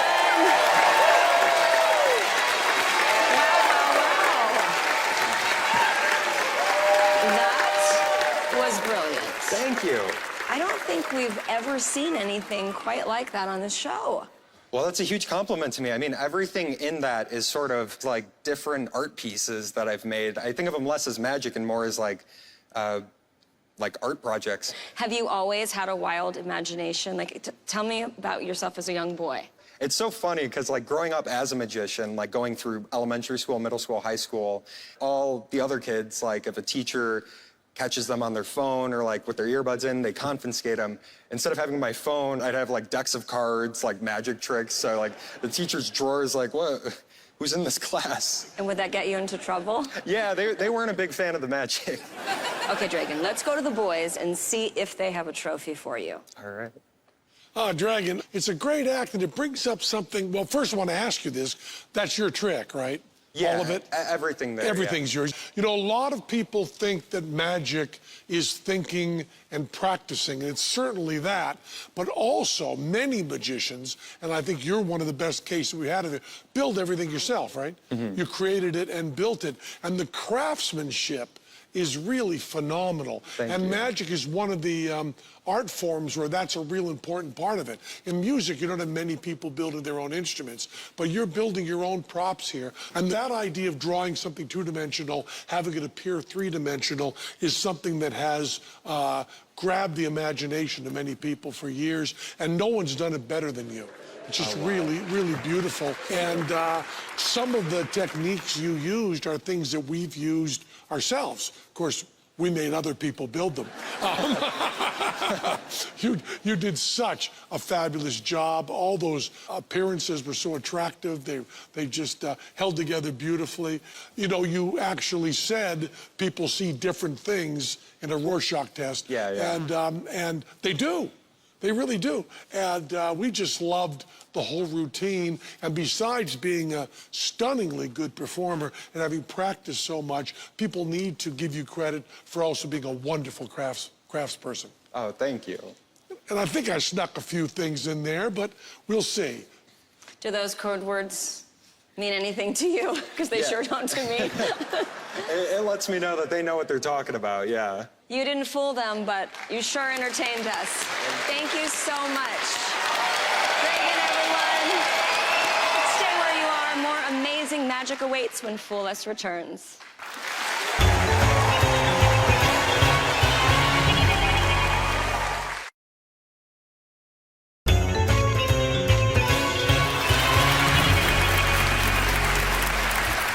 Welcome back. Here to impress us and distress Penn and Teller is our next magician. Hi, I'm Sara Rodriguez, and I'm from Vigo, Spain. In Spain, there's a lot of magicians, a very kind community, and we all help each other learn and master our craft. I have a magic company in Vigo, and we run a small theater where we put on shows and have magic classes for kids and adults. While I do most types of magic, I prefer card magic above all the other forms. One day soon, I hope to write a magic book featuring the card tricks that I have invented. I'm very excited to come to Las Vegas and perform for Penn and Teller. It's like a dream come true. Give it up for Spanish sorceress Sarah Rodriguez. Hi, Sarah. Hi. Well, thank you, everyone. Thank you for this nice welcome. You're welcome. Well, Penn, Teller, I know you've been fooled by some magicians before, but tonight, with any luck, you are going to be fooled by a deck of cards. More specifically, by these four, don't pick, by these four cards. Now, you are going to choose 3 cards that are very different from each other. So, Teller, how about touching a picture card? Any picture card you want? This one, okay, the Queen of Spades. Could you please sign it for me? Penn, touch another one, perhaps a number card this time. Okay, I'll do one right there. This one? Yeah. Okay. The 5 of Hearts. Sign it for me, please. And finally, Brooke, touch any card you want. Just point to this one. Okay. Yes, the 5 of Diamonds. Could you please take the pen and sign it for me? Sure. Thank you very much, Brooke. It's a nice signature. Yeah. So we've got the 5 of Diamonds. You please. Thank you. So we've got the 5 of Diamonds, Queen of Spades, and 5 of Hearts. Just try to remember your cards for the finale, okay? Now, let's talk about these 4 cards, the ones I put aside at the start of the trick. These are the magic cards. These are just the 4 aces, but it's important to remember that the aces have been separated from your chosen cards the entire time. Now, let's take your cards and put them back into the deck. Let's put the 5 of Hearts here in the middle and square it up. Now with your other 5, Brooke, this time maybe you could help me a little bit. So just with your finger, just square it up slowly and nicely. Perfect. So now for the last one, I'm going to need some help. So maybe you, Teller, could you help me? Okay, could you please cut the deck more or less in half? Perfect. Place it on the palm of your hand, like this. Perfect. And now, with your other hand, you are going to more or less cut half of the deck and keep it in the air. Just cut. Perfect. Okay, now let's put the car here, put the other cars on top, and if you can come closer, thank you, that's perfect. Square it up and cover it with your other hand, like this, perfect. Now that we've done that, this is the one time where I need to help the 4 aces. I'm going to try to invisibly steal your signed cards from the deck, but I'm still not going to touch it. Here we go. Can you leave it a little bit and closer to me, please? Yeah, that's right. Well, if you grab the deck too tightly, it's impossible. So please, Teller, separate your fingers a little bit so there's a gap in between and I can reach the deck. Lovely, thank you.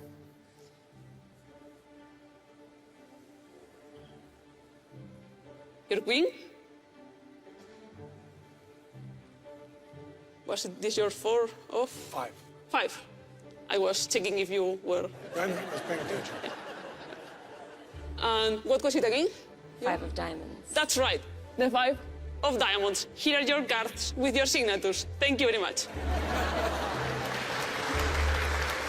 Well, I was expecting a bigger reaction, to be honest.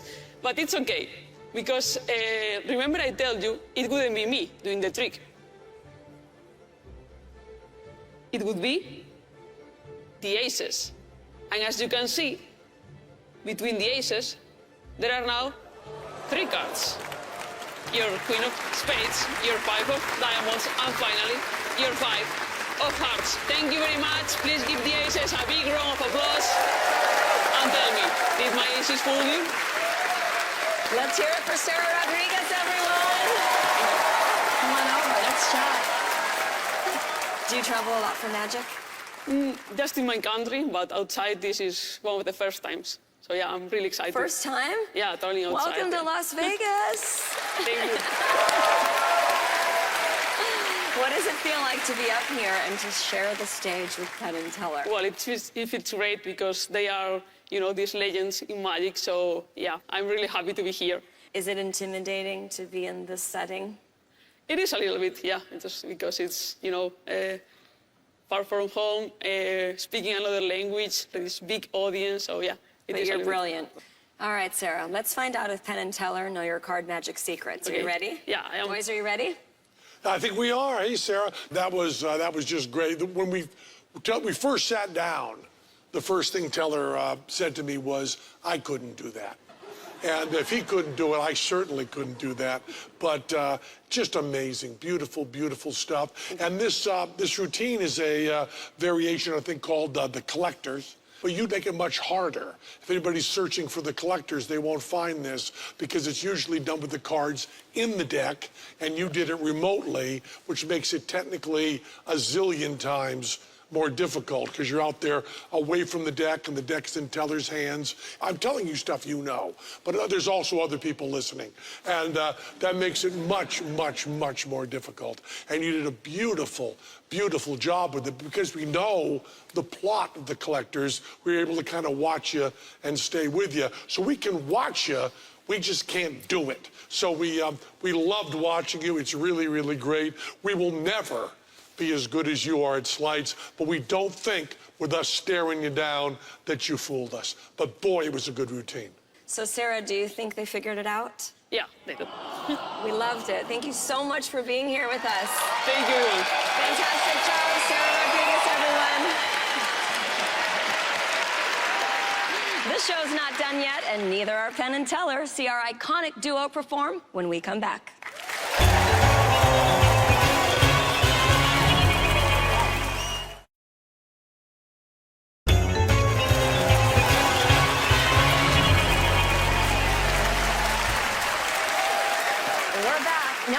Expecting a trick from Penn and Teller, but can I interest you in one by Piff, Pop, and Squire? What do you have for us, Piff? Hello, Brooke. How are you doing? It's great. It's fun. I thought I'd show you the natural affinity that us magical creatures have with a deck of playing cards. We've got some natural. We've got some nice big cards, so we can't be accused of any sleight of paw. No sleight of paw? Paw. Yeah, there's a pause, right? All right, so we need to start by mixing them up. Okay. Mix them up. So we'll just mix them up, okay? And anytime you want, Brooke, just call out stop, and we'll stop mixing up the Stop. cards. Just there? Yeah? Sure. So they're all nicely mixed now, yep? Yes. Happy? Yes. Okay, here's what was going to happen. I'm going to try and spell a card. Okay. What's the best card in the deck? Ace. Let's start there. Yeah, Okay. let's start with the ace. Now, this is all done just natural talent of my son. Exactly. No, like, funny moves or anything. Just work as slowly as I can. A, C, E. And if that's I'm an magic... Yeah. Oh! I did clearly show it to the camera, actually. You know, the best magicians in the world are Spanish. right. Watch this. D, O, S, dos. Oh, that's what you're which going means for? two. Right there. Boom. Done in Spanish.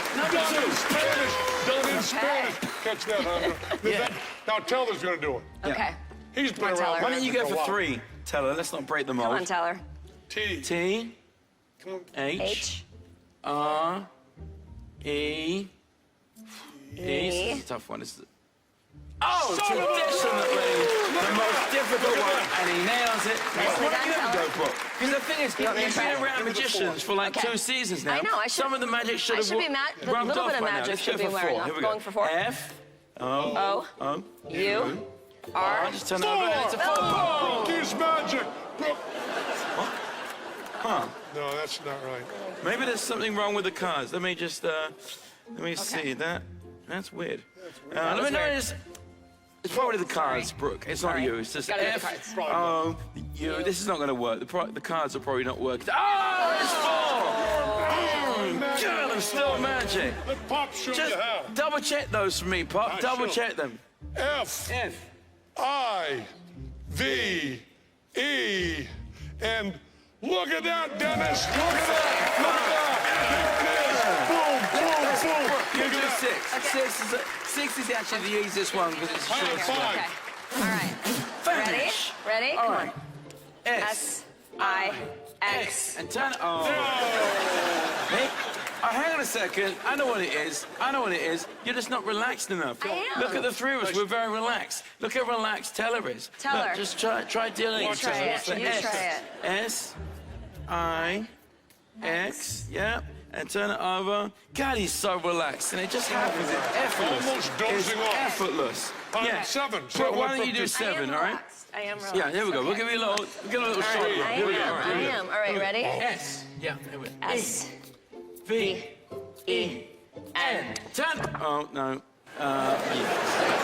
Just getting a little awkward. This is slightly embarrassing, you guys. Let me see. S, E, V, E, N. I mean, it's not even impressive when you do 7 like that. But you can do 8, bro. I can try. Okay, let me try one more time. Don't forget the J. Don't Okay, forget I got the J. this. I got H in this. there, I did but one in it's Ready? Spanish. Remember that? Okay, touch those for me, Teller. Okay, ready? Yeah. Here we go. E, E, I, G, H, T. Son of a dragon. This is... Nice. Yeah, I mean, tell at, her, at this point, tell her- it's just show you. her how to do 8. Okay, Teller. Oh, the breathing! We forgot the breathing. breathing! We do it so automatically, we just forgot. There's something you guys are telling me here. E, I, G, H, T. It was the breathing, we just left it out. There's 8, easy. Boom, You know, 8, just like that. Okay, give a try for 9. So here we go. This feels like a setup, Be guys. relaxed I am. and breathe. Okay. Breathe. I want Breathe. a little magical power Here we go. N, N. breathe. I, breathe. N, N. E, breathe. Good, show 9. Yeah. Oh. Come on, you guys. What did I do wrong? You want to do the 9? Teller. You do the 9. Are you gonna do it? Teller's gonna do the 9. Teller can do the 9.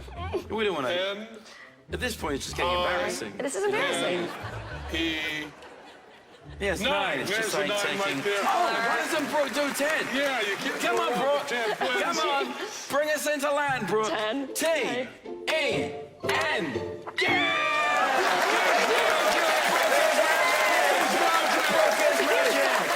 I thought tonight's show was a perfect 10, and I can't wait to show you our next episode. We'll see you next time on Fool Us. Good night, everyone. Use our eyes.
to fool us. Magic can make us question so many important aspects of life.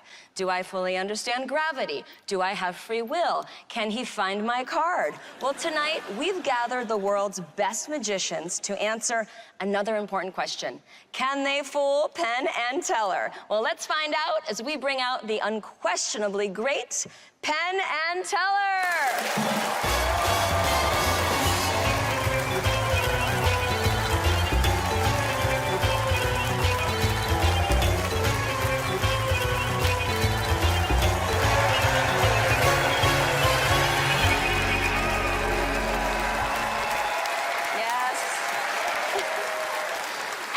Who stumps Penn and Teller wins a slot in their world-famous magic show, a shiny Fool Us trophy, and an entitled smugness that comes with that trophy. So let's meet our first potential fooler. Hi, I'm Juan Luis Rubiales from Spain, and I'm in love with magic.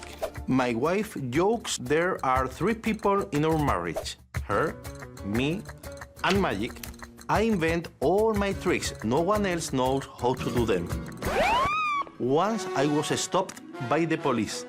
They questioned why I have such strange props. And so I performed a 40-minute show on the hood of my car. No ticket, just applause. My wife didn't believe it until I showed her the thank you email from the police. Tonight, I reflect on my family's sacrifices for my passion, and I hope to win a trophy tonight, so my wife can see that sharing me with magic has been worth it.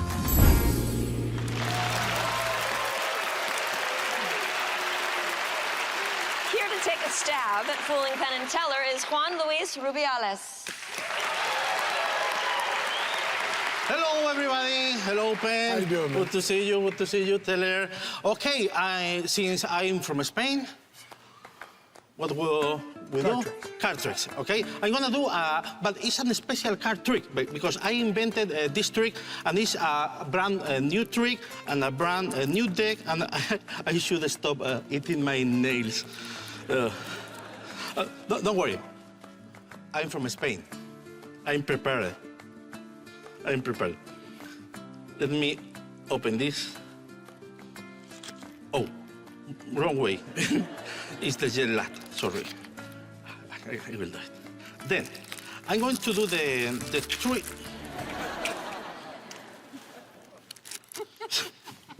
Maybe you have another deck? I don't. Let's tell you an history, yeah? Okay, it's not an history. Are the adventures of a very wild knife. I call this knife the wild white knife. Do you know why? Because it's a white knife. Yeah, and it's wild because it seems to be in one place when it really into another. And it's for that I call this the... Oh, did you see the other one? Okay. He saw it. I have two.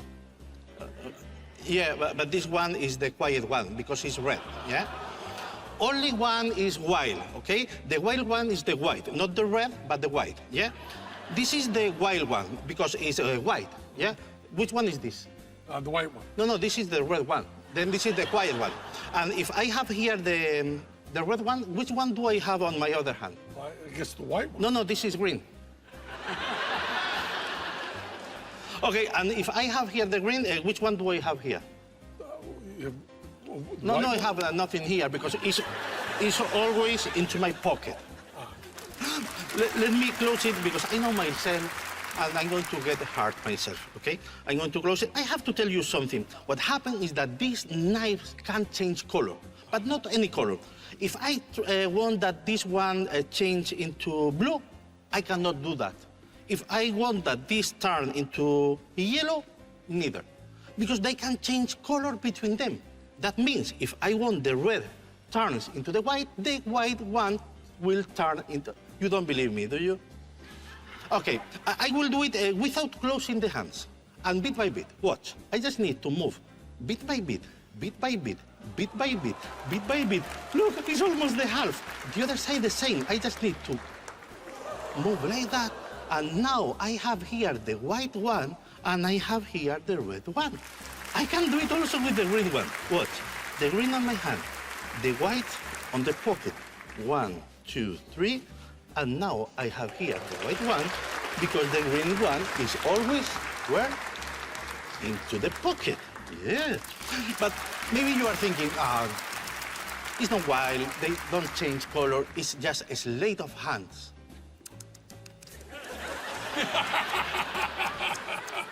No, it's magic, it's magic. Let's do this. I'm going to take the white, the red, and the green, yeah. And I'm going to cover them with a handkerchief. And now watch. I'm going to take one of these. This is the white one. I'm going to make some room. This is the white, yeah? Yeah, the white. Then I have here the... Did I put the white on the top or not? Okay, let's do it again. I have the red and the green. Then I have, no, this is the green and this is the white. Oh, and these are the adventure of the wild, white night.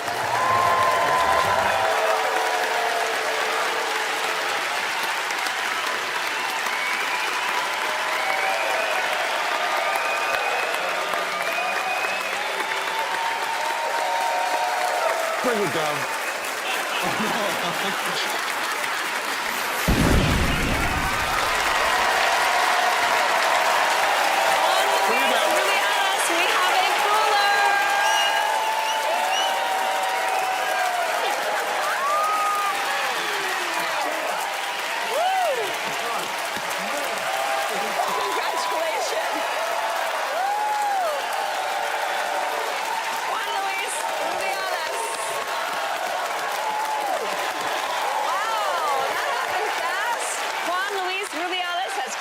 Trophy. Stay tuned for more enchanting acts after the commercial break.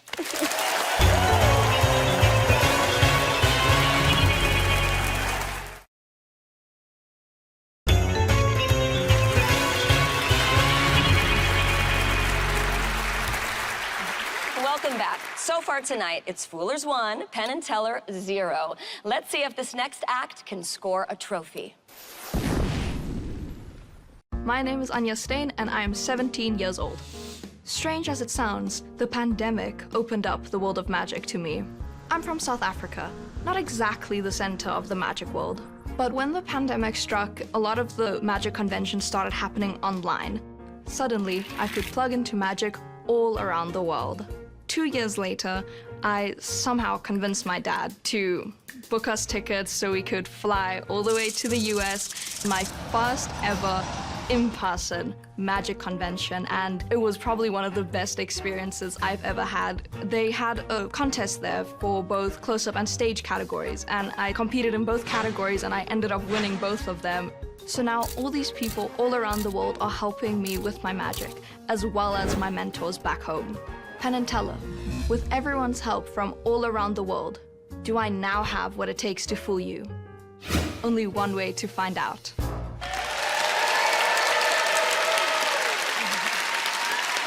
Give it up for 17-year-old South African sensation, Anya.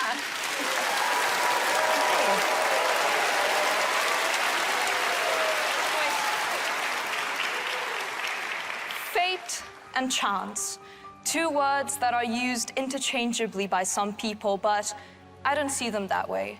To me, fate is predetermined, it's destiny, something that by some force or almighty power is bound to happen in one exact place at one exact time. Whereas chance is spontaneous, chance is free, something that could happen at any place, at any time. But that's just how I see it.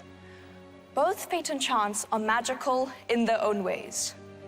I'm about to show you something that could be fate or it could be chance. Watch and draw your own conclusions.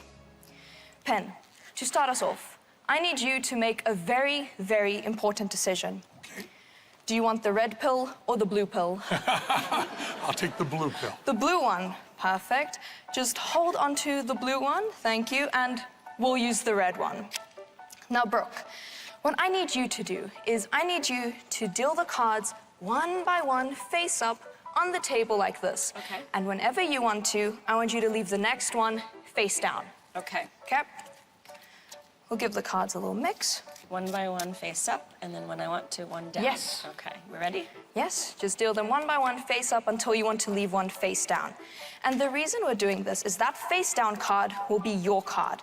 That way it'll be random. Random meaning unknown to you and unknown to me. Okay. Do you want that one? Yes, please. Are you sure? Yes. Do you want to change your mind? No. Perfect. May I have the cards back? Thank you. Now, had you gone one more, you could have had the 4 of clubs. In fact, you could have had any of these cards, but you chose to stop at that one specific card. Why is that? Did it feel like some unknown force was telling you to stop at that card? Was it a gut feeling, or do you think it was free will? Some unknown force. Yeah? Unknown force, good. Well, let's see what card you have stopped at. It should be the only one that is face up. The 5 of diamonds. Now I wonder, did you stop at that card because it really was free will, or because it was always meant to be? Well, let's find out. Penn, you've been holding onto the blue deck this whole time, correct? I sure have. I haven't touched it since I gave it to you, correct? No, you have not. I want you to please undo the zip and take out the deck of cards. Zipper undone. You may give me the holder. Please, the holder, yes. Please take out the deck of cards and spread them face up on the table over here. Face up on the table over Yes, here. please. There's face up, and I'll spread them face up. I'm left-handed, so it's a little harder, but I'll do what I can. And there should be one card that is turned... Looks like there's one card that is face down. Can you confirm? Yes, only one. Let me see it. Yeah, there's only one face down. Now, think of it. Could this one card possibly match Brooke's 5 of diamonds? Could I have possibly predicted what color cards you would select and have predicted what single randomly selected card you would stop at? Now, some of you might think it's fate, some of you might think it's chance. Either way, it's magic.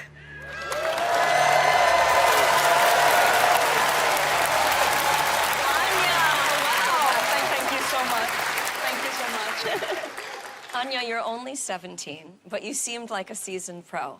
Thank you so much. How long have you been a magician? I've been a magician since I was about 9 years old, but I've only really been performing this much for like 2-3 years, maybe. Do you think you're a natural performer, or was it hard for you to get on stage for the first time?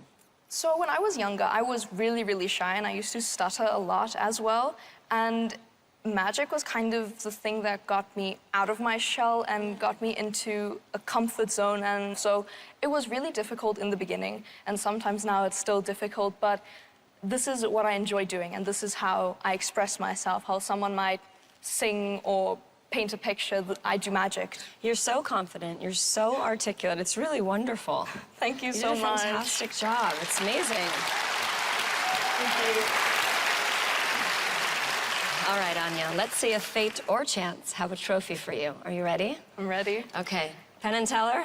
Oh, Anya, you know, the temptation is to say how wonderful and poised you are for someone who's 17 years old, but that would be unfair to you because you are poised and a wonderful performer if you were our age. You were just fabulous all the way through. It's a wonderful, wonderful trick, and the audience clearly loved it. We loved it, too. It's great to be right up there, right with you. Brooke had that totally free choice. You could have stopped anywhere, Brooke. You really could have. And here's where our job gets a little rough, because we have to be a little bit hypocritical, a little bit two-faced, because we praise you, and then we got to kind of play the game. And forgive us for that, please. But this is a version we think could be of Open Prediction by Paul Curry. It's so clean, so nice, and you do it just beautifully. And if we're right about it being a version of that Paul Curry trick, I also think I slipped in a couple of words there that might mean a little something to you, but we just loved the performance, and so did the audience. We don't think you fooled us, but if none of those words mean anything, we got to have another think. Anya, what do you think? They got me. You were wonderful. We really enjoyed having you. Good luck to you. Thank you. Come back Thank you and for see having us. me. Thank you so you're much. great. Thank Come you. back and see us. Anya, everyone.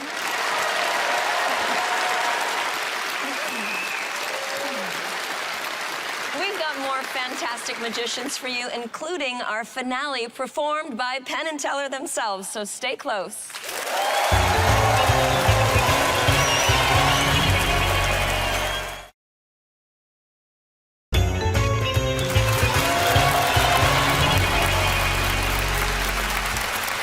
Welcome back. Let's meet our next incredible magician.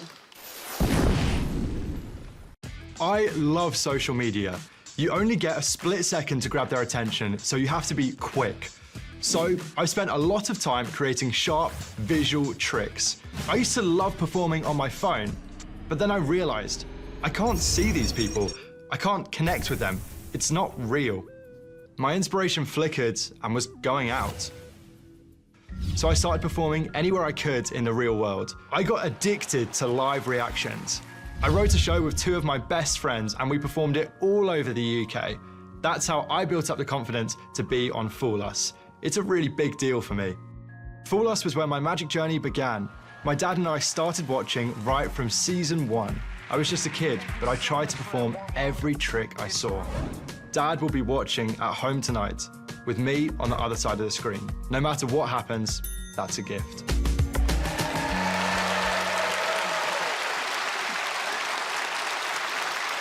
All the way from the UK, the daring magic of Luke O.C. Good evening, Las Vegas. How are we feeling? Yeah. My name is Luke Ozzy, and tonight I'm going to show you something a little bit dangerous. Using one of these. This right here is a mouse trap. Now, I collect animal traps, similarly to Penn and Teller. A couple of years ago, I learned I could do something pretty spectacular with just one of these traps. So first things first, we'll set the trap.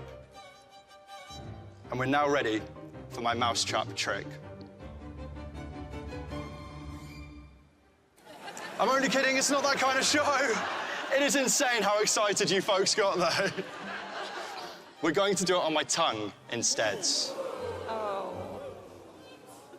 Guys, do not try stopping me, okay? I do not need this from you. Here we go. Mousetrap on the tongue. See, the thing is, mice and humans, we're quite similar, really. I mean, mice are attracted to small blocks of cheese on wooden boards. And so are we. Here we go.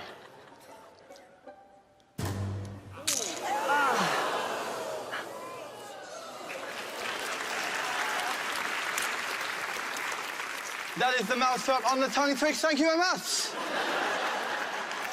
Penn and Teller, did I fool you? I'm only kidding. There is something else which I wanted to try out, but for this, I need all of your help in welcoming back to the stage your amazing host. Please give it up for Brooke Burke. Hi, Brooke. Hi. How's it going? Going great. Awesome. I have a pen for you. Could you uncap that for me? Sure. We're going to make this trap just a little bit more unique. Okay. So I want you to sign it in this area right here, okay? I'll hold the trap. On this part? Yeah, perfect. Now, the pink bit is my thumb. Okay, perfect. Okay. If you could recap the pen and hold on to that, that would be brilliant. Sure. We can now all see Brooke's signed mousetrap. We're going to take your trap, Brooke, because this time we're going to set it again, and I'm not going to put it on my tongue. You're not gonna put it on my tongue. Yeah, we are. No. Yeah, here comes the choo-choo train. I'll grab the pen. See, Brooke, along with this trap, I also brought my collection of 80 other mouse traps. Okay. I've collected these over the years, and most of them are set, so we're going to be rather careful. We're going to add your trap to the mix. Okay.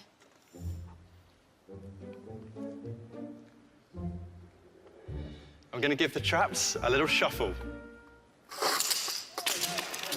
It's okay, I didn't want them anyways. And none of them are your signed ones, so we're fine. Brooke, I'm going to ask you to take one little step back just there and a little bit to my right. Okay. Perfect. And hold on to this nice and carefully. It is a little bit heavy, so be careful. I got it. Hold it on the side so you've got a good grip on it, yeah? Okay, you're scaring me. You'll be fine. In a moment, Brooke, you're going to throw every single mouse trap at me. Okay. More specifically, at my hand right here. Okay. And I'm going to attempt to catch your trap in mid-air. Okay. And as an audience together, we're going to count down from 5 to 1. And when I say now, and only when I say now, Brooke, you're going to bring those traps to me, okay? Throw them all in the air. Okay, sure. Okay. Yeah. Audience, are we ready? Yes. Brooke, are you ready? I'm ready.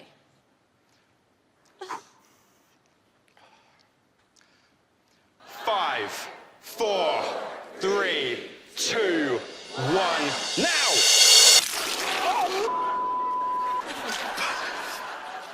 Brooke, I caught a trap, and you're right to hold your applause until you see the signature.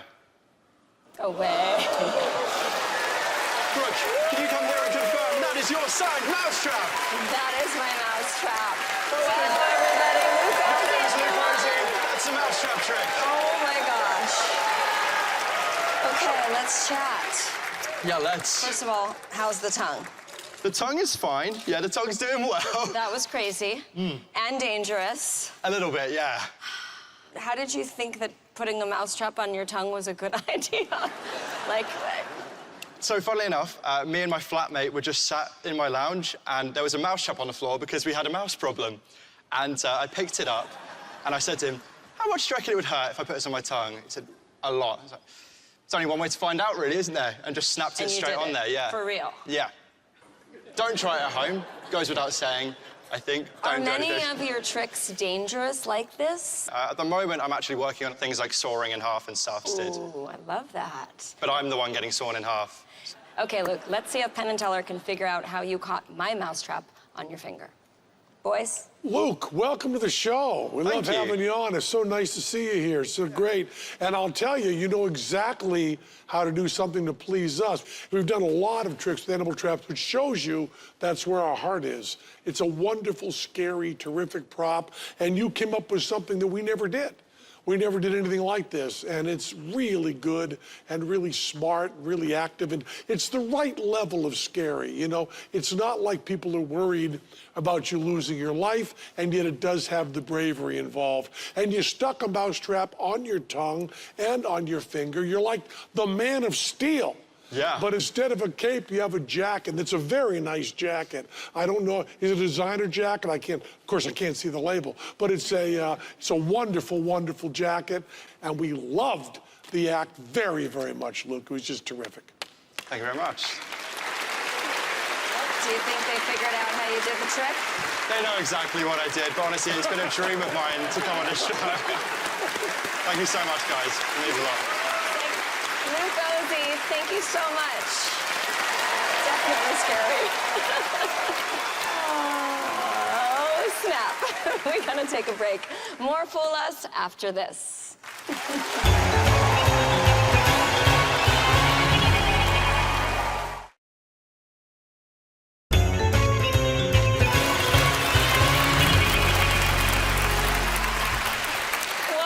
Fool Us, where we showcase the most exceptional magicians in the world, like this next one. Hi, I'm Joshua Kenneth, and I'm from Galicia, Spain. My magic is very influenced by the old alchemists, druids, or shamans. I think when you perform magic, the most important thing is the atmosphere. I like my magic to be very impossible, but it has to be easy to understand and cool to see. This has been my best year as a magician. And now I'm in Vegas for the first time to perform for two of the greatest magicians alive. For tonight's trick, I wanted to work with an element that's already magical by itself. Something that can disappear in a moment, but so beautiful that it can leave an impression for a lifetime.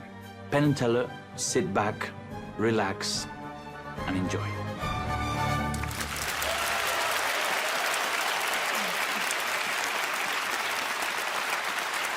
Delight and astound is Spanish magician Joshua Kenneth.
Joshua Kenneth, and you're from Spain. That's not a very Spanish name. It is not. No, my dad is English, yeah. My mother is Spanish.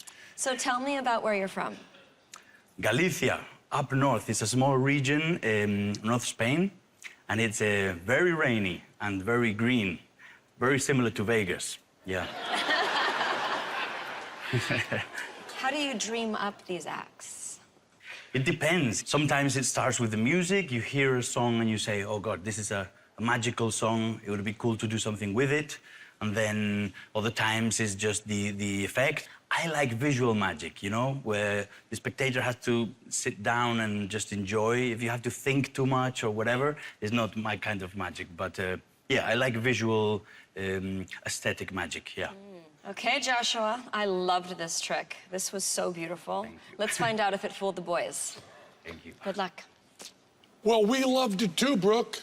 We really loved it. It's a beautiful, beautiful routine. It's a combination of things that really grow into something very different, you know, the smoke and the bubble stuff all put together. You know, Miser's Dream often has a kind of sadness to it, and this is kind of whimsical and very, very fun and very happy. Now, do you do this routine on the street?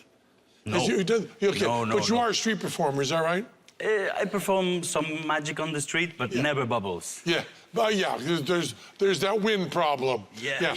But Teller did a Miser's Dream. I know. On the street for years and silently, and he performed that there. We just love the combination of the whole thing. And the Miser's Dream often has that problem of the magician pretends to see an invisible coin in the air and then reaches for it, and that's an impossible acting thing. Oh, I see something there, and now it's real. And by putting the bubble in there, you've solved that whole problem and really made it into something. This is the exact wrong metaphor, but something concrete. And that makes the whole thing have more of a plot and better. And just the whole thing is just beautiful, and we just loved it. Thank you but so much, guys. we have to add Teller did the Miser's Dream on the street for years. He knows a little bit about it. Of course, guys. But a wonderful routine, Joshua. Thank you so much. Thank you. Joshua, they know a lot about this kind of magic. Do they know how yours was done? Of course they know. Of course they know. They know a lot of things. Thank you so much. It was Thank so you, guys. beautiful. We loved it. Thank you. Thank you so much. Joshua Kenneth. I'll give you 2 guesses as to who's performing next. Guess 1 should probably be Penn, and guess 2 should be Teller. See the stars of our show perform right after this.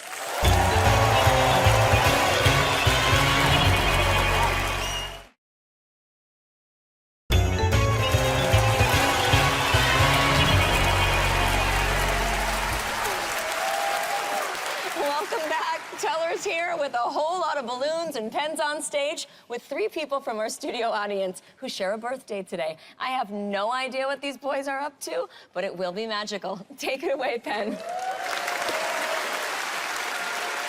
Okay, this is improvisational. We're gonna see how many coincidences we can find in this audience here tonight. First of all, we got 3 people having a birthday today. We've pulled them out of the audience ahead of time. Let's see who can find coincidences here. How about with you? Who else has red hair? Give me another person with red hair in the audience. Yeah, come here, come up, come down here. Joe's gonna give you a whole cluster of balloons. Take your favorite color. Pick your favorite color out of there. Favorite color? Take the rest of the cluster, hand it to someone there. Yeah, just hand it to someone. Keep handing them around the audience. Get those balloons spread along. Come up here, come up here. Now we're gonna stand you on the ginger spot. Stand right there on that spot right there with your favorite color. You got boss specs. You got black specs. Who else wearing black specs? Who's else got black glasses in the audience? You got black glasses, come up here. You know the drill. You got a bunch of balloons. Grab your favorite color, and then hand the rest of the balloons to someone there. You spread them around, and come on up here. And stand on this spot here, the black speck spot. Stand right there next to the ginger spot, right there, right there, right there, right there, right there. Where are you from?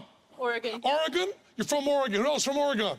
Who else representing Oregon? Okay, come up here, too. You've also got tattoos, so you met someone else right up there, come on.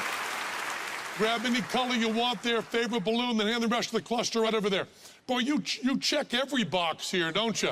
You're from Oregon, you got black specks, and stand right on the third spot right over there. Beautiful. So they go just like this. We've got ginger, ginger, we've got black specks, and we've got Oregon, Oregon. Beautiful. We don't care much about you, okay? It's their birthday. We care about them, and we have birthday hats. And the other thing you need on your birthday is what? You need entertainment. And we have the best birthday party magician. We have Tellerino. Tellerino, the amazing right there.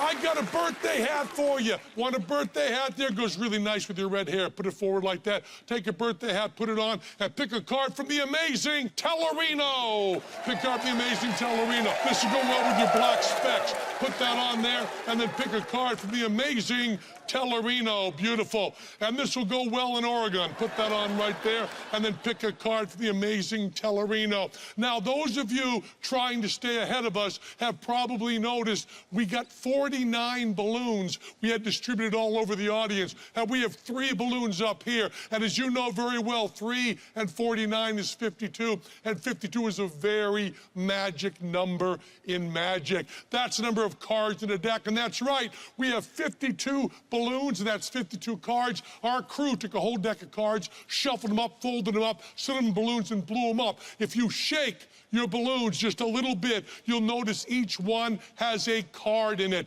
You've also got safety pins attached. Pull your safety pins out, get ready to pop your balloons, but don't do it. Get your safety pins ready, but don't pop your balloon. Open it right up. What are you doing? What are you doing? Have you lost your mind? Who did that?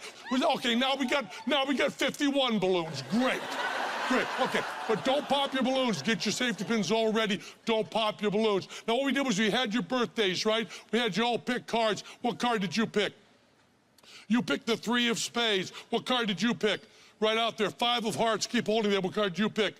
The Queen of spades. Right there, you've got your cards right there.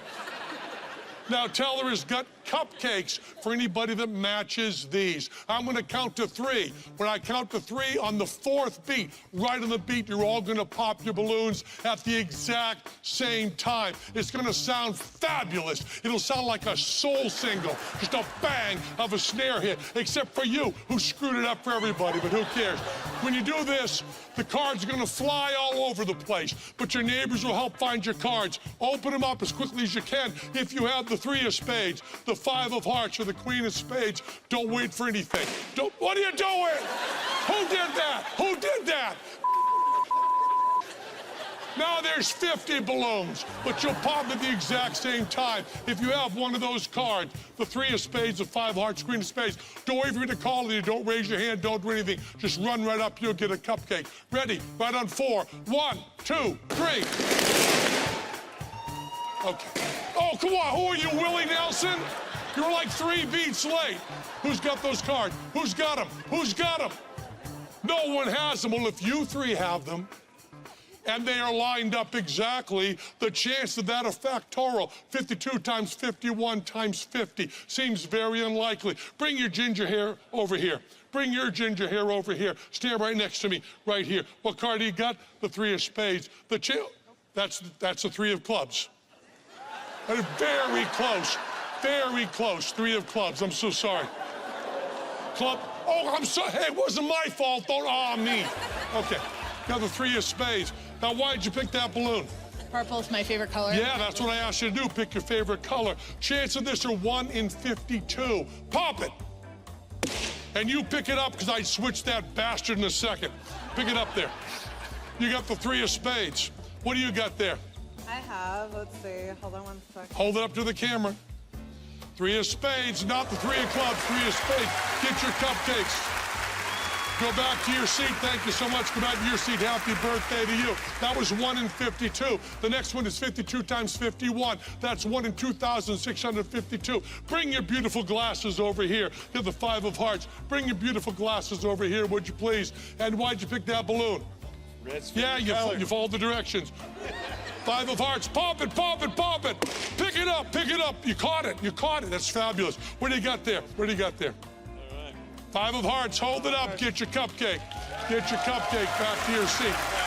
Back to your seat. Thank you so much. Go back to your seat. Right over here, Oregon. Representing Oregon. Queen of Spades right over here. Come on over here. The chances of this happening by chance are 1 in 132,600. 52 times 51 times 50. Do you think you have the Queen of Spades in there? Of course I do. Yeah, that's why gambling works. Pop it, pop it, pop it. Pick it up, pick it up, pick it up, pick it up, pick it up, pick it up. What do you got? Queen of Spades, what do you got? Queen of Spades, hold it up, let them see it. Get a cupcake. There's a cupcake, you can go back to your seat. Thank you so much. Happy birthday to you. No, you got it. The chances of that happening at random are 1 in 132,600. But what are the odds of that working tonight in this theater? 100%. It's a damn trick. It's a trick. If all 52 had talked at once, it would have sounded so great.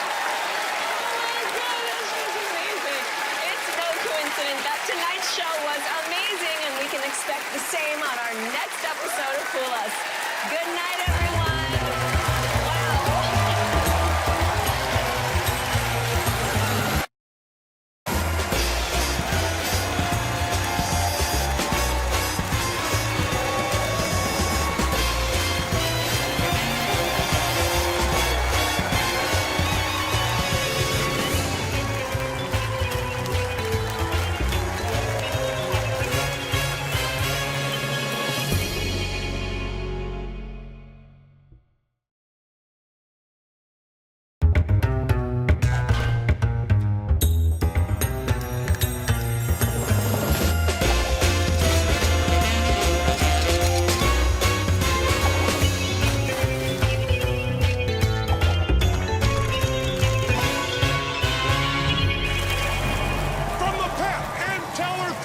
At the Rio Hotel in Las Vegas, here's our host, Brooke Burke.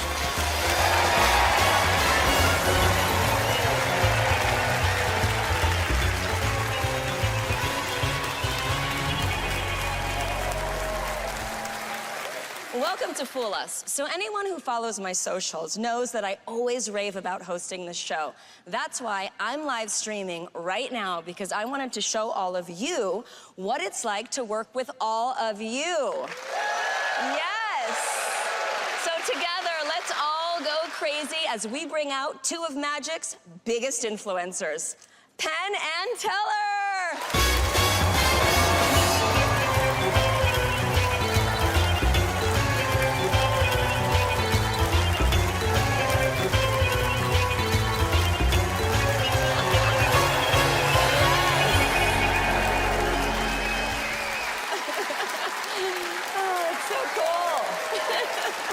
As always, Penn and Teller watch each trick and then they try to figure it out. And if they're stumped, they give away a famous Fool Us trophy.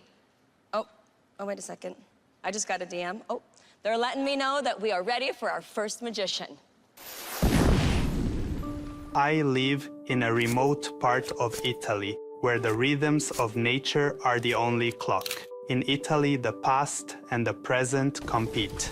In some ways, it's a country built on ruins. I think that's why I've always had a sense of time hurrying past and a desire to hold my memories in my hands.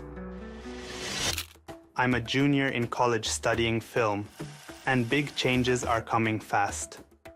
I've dreamed of magic my whole life, but to perform in Las Vegas is so big a dream I still can't believe it's happening. Tonight, Penn and Teller could decide my future for me, but if that change is coming, I'm ready.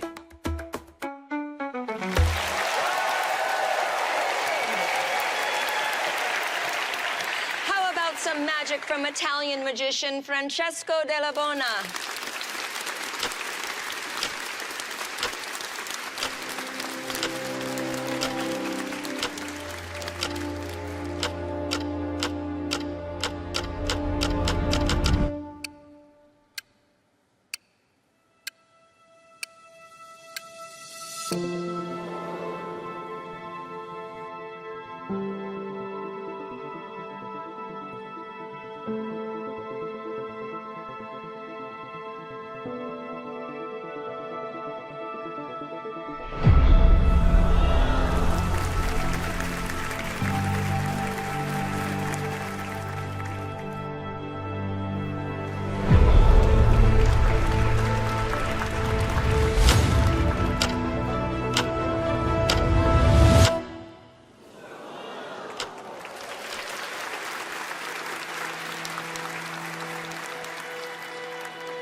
beautiful. Thank you. What inspires your magic?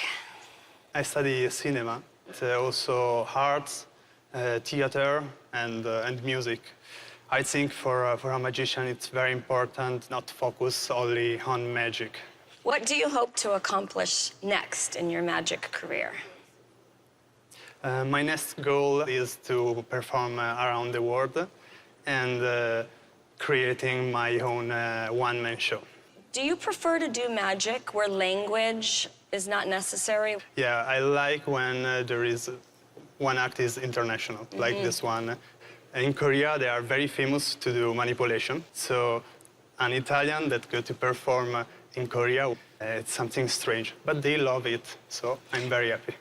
All right, Francesco, let's find out right now if you fooled Penn and Teller. Are we ready? Good luck. Oh, what an act, Francesco. Just beautiful. You've taken a card manipulation act and made it abstract, but you've added so much to what's been done in card manipulation acts. And there are moments in that that are absolutely instantaneous, breathtaking, and supernatural. Just really, really beautiful, just gorgeous, gorgeous stuff in there. And the moments when the things just freeze in time and just stand totally still, we have an idea of how hard that is. That is to say, we know it's wicked, wicked hard.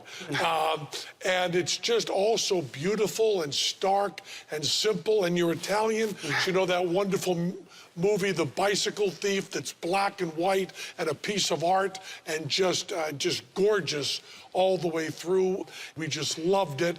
It's just terrific and great. And as much as we loved it, we do not think you fooled us. Now the audience turns on us. See, they're getting angry. Does Penn's code mean that you didn't fool them? Yeah. I don't know what it has to do with Italian movies. We certainly loved it, but they figured out how you did your trick. Thank you, Francesco. Thank you so much. Francesco Della Bona. Up next, Penn and Teller break down a few more tricks, and later you'll see them perform one of their own. So stay close.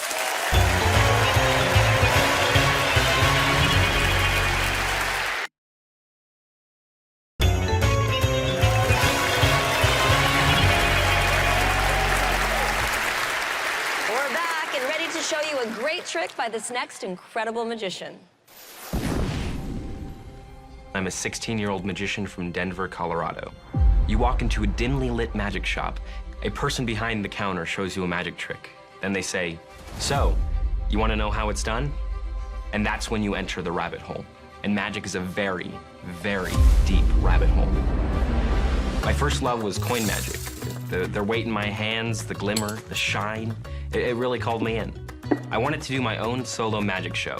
I learned a ton of tricks, but none of them really reflected my personality and style of magic. So I started to invent magic that really spoke to myself, and I've been doing it ever since. My other passion is music. The tuba is an incredible instrument and has a glimmer and shine of its own. Music influences the pacing and flow of my magic. Tonight, my trick will combine both of my greatest passions. Penn, Teller, can I fool you with both magic and music? Let's see.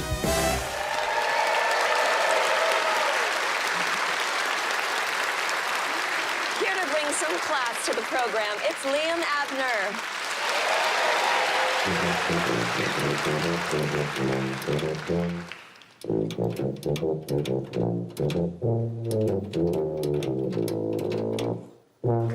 Thank you, truly. Now, people often mix up what instrument this is. Sometimes I get trumpet, other times trombone. One time a guy, confidence through the roof, said to me, "Wow, you look good playing that French horn." So let's get the record straight. That's a tuba. And tonight I'd like to combine just a little bit of music and just a little bit of magic in a way I hope you won't soon forget. But to do that, I'll need the help from a participant. So Brooke, would you mind helping out? I'd love to. Terrific. Ladies and gentlemen, give her a hand. Thank you. Thank you. Nice to meet you. I'm Liam. It's a pleasure to meet you. How can I help you? Now, to help teach just a little bit about music, I brought these. These are a deck of music flashcards. They helped me learn music when I was first getting started. Now, on the cards are different pieces of musical term and notation. So for example, a whole note, they're all very different. This is all gibberish to you, I'm sure, unless you play instruments. I do but not. it should be seen that they are completely all different. Now that you know they're all different, Brooke, I'd like you to just reach into the center and choose whichever card is singing to you. How about this one? Perfect. I'm gonna take it out. Good. Just take it out for us. And we can see what it is here. Okay. Oh, staccato. That is a fantastic marking. Staccato means to play your notes very short and poignant. I'm doing it with my voice. You see with the gist here? Very short and poignant staccato. Now, most musical terms are in Italian. I should mention that. Now, staccato is certainly interesting, definitely unique, but it's not special. So, Brooke, will you sign your name just across staccato Anywhere? for us? Anywhere. And draw us a little picture, too. Make it a little fancy for us to see. Okay. How's that? Perfect. Oh, a little smiley face. I love it. There you go.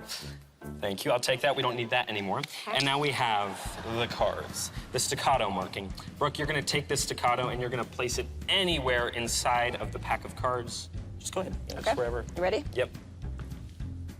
How's that? Perfect. Good. And can you square up the cards as well for us? Sure. Perfect. Okay. Inside the pack, the cards squared. Now we have to give them a shuffle. I'll give them a actually, let's do this. You take that half. I'll take this half. Just go ahead and give them a mix. Just go ahead and give them a mix. That's perfect. There you go. Should we be fancy? That's awesome. I'll take them back when you're done. Okay. Perfect. We'll give them even more of a shuffle, just like so. Fancy shuffle, right? Fancy. And now we can truly, truly begin. The cards are going to go inside of the tuba, but not quite yet. Okay. Because I'd like you to see that every single card truly does go inside the tuba. Packet by packet, group by group, every single card. I do have one more introduction for you, however, and it's this. This is Conductor's Wand, used to conduct symphonies and orchestras all across the globe. Tonight, we will be following its immense reputation with a magic trick, shall we? Let's do it. One card, one wand, one tuba, and just a little bit of my intuition. Here we go.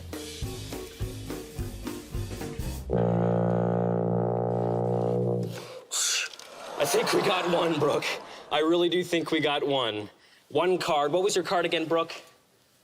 Staccato? I think it was the staccato with that beautiful smiley face on it, wasn't it? One card, Brooke's card, the staccato. Yes, indeed, Brooke, that is for you. Ladies and gentlemen, my name is Liam Abner. Thank you so very much for letting me spend this evening with you. Thank you, truly. Liam Abner, everyone. Thank you. Awesome. Thank you. Great job. Thank you. You're adorable. Thank you. Have you always loved to get up in front of an audience? I have, whether it was putting on shows with like family, friends, or neighbors, or performances with the tuba or instruments. I've really, really loved performing since I was young, yeah. So who do you perform your magic for? The majority of people I perform for, families, school, anyone that wants to watch magic, corporate, private, I'll perform for. What's more fun, your classmates or corporate gigs? Corporate gigs, actually. Oh, really? Yeah, because my classmates try to figure everything out. They're all like, you know, how is this done? They either burn me with their eyes or they take the deck out of my hands or take the coins out of my hands, you know, looking at every minute detail. I bet, I Yeah, bet. sort of like Fool Us, but in school. There you go. Well, let's find out if the notes that Penn and Teller have for you are music to your ears. Let's do it. You ready? Yeah. Boys. Hey, Liam, boy, I just loved you playing the tuba. I just love that. You know, for me, who started out as a musician and a juggler, it's so nice to see a magician who knows how to do something. I really like to see that there's actually another skill involved. And you were talking about how people don't know what it is. Well, there's a little bit of a mnemonic device you can use, because tuba, as you know, is an acronym. You know, SCUBA stands for self-contained underwater breathing apparatus, and tuba stands for terrible underwater breathing apparatus. It just doesn't work at all. Exactly. You drown your ass in a second. It's terrible. So that's a way to remember.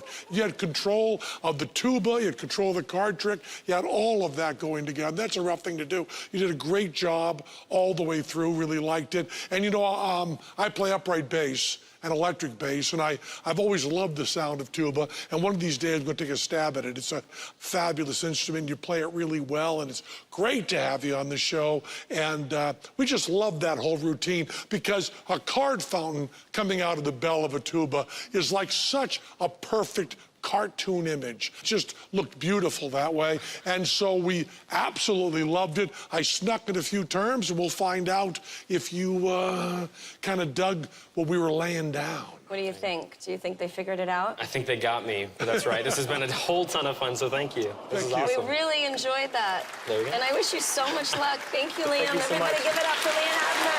Come back and see us. So cute. No foolers yet, but the night is still young. See Penn and Teller take on more magicians right after this.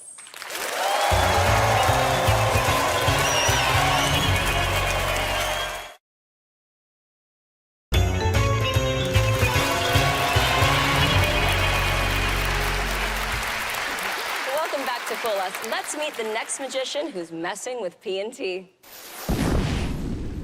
I do my best to be a showman, but I'm a nerd, a geek. I found solace in the Rubik's Cube. I learned to solve the Rubik's Cube to impress a girl at school, but by the time I'd learned to solve it, she'd forgotten never mentioning it. She accidentally ended up changing my life. Nerds are traditionally misfits. This creates a feedback loop. You spend time alone, use it to acquire useless skills and knowledge. Others can't relate, so you spend more time alone. I owe my career to social anxiety. Like most nerds, I was hugely into science fiction. Now we're all living in what seems like a science fiction novel, so more people can relate to nerdiness. It actually draws them to me. It's also a form of camouflage. With Penn and Teller expecting to see a magician, I think this nerd has a chance.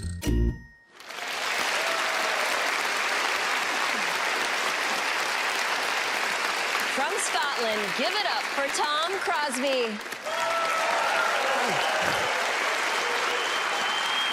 Oh, hi. Lovely to see you. My name's Tom. I want to address the elephant in the room. I'm not a magician. I'm not an illusionist or a mind reader or anything like that. I'm a nerd.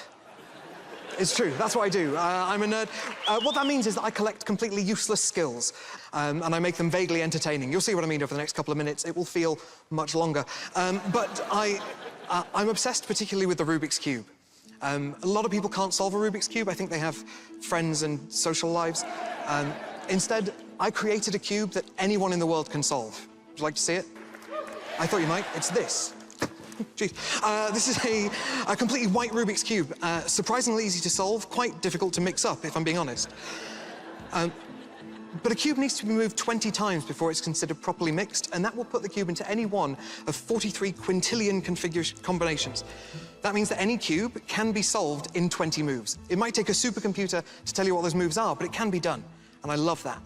For me, that makes it the perfect metaphor for whatever problems you might have going on in life. There's always going to be a solution. You might just have to change the way you look at things. This is an ultraviolet cube. It's a one of a kind. I made it myself. It is horrendously expensive. Please do not tell my mother. I need to get this mixed up. And Brooke, would you mind joining me? Is that okay? Love to, Round of applause for Brooke, yeah. please. Thank you so much, Brooke. You're welcome. Happy to help. Thank you. Can I give this to you? Could you mix it up for me? Move it 20, 30, 40 times, as many as you'd like. Okay. Thank you so much. Sure. Now, I'm very lucky. A lot of my best friends in the world come from the cubing community, and there is a cubing community. There It's is? not quite as sad as it sounds.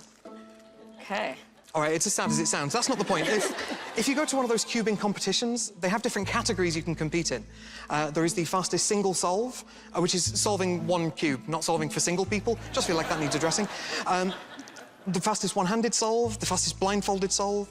But for me, the most interesting, it's called the fewest moves competition.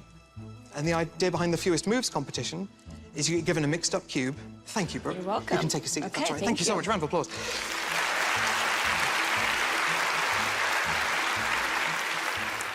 The idea is you get given a mixed-up cube in a fairly quiet room, and you need to solve it as efficiently as you possibly can. And what that looks like, when I'm solving it at speed, it takes me anywhere from 70, maybe up to 100 moves. Solving it efficiently, anything under 30 is considered competition-worthy. I'm going to try and get anything below 30 for you guys here this evening, but it sort of depends on how much damage Brooke has done. So, fingers crossed. Thanks. And I think that looks cool as heck. Okay, I'll be honest, I've got two different ways I can do this. I've got a really confident 27. I've got a really risky 22. Go for it! Go for it, thanks. You know what, I appreciate it. You know what, I'll give it a go. If it goes horribly wrong, we just blame Brooke. That's all right? Good. Full disclosure, under certain lights, you can kind of make out that some of the colors are a little different. Thank you. Because of that, I'm going to do it in a way that I can't see the cube. Basically, excuse my back for the next 30 seconds or so. I'll give this a go. 22 moves.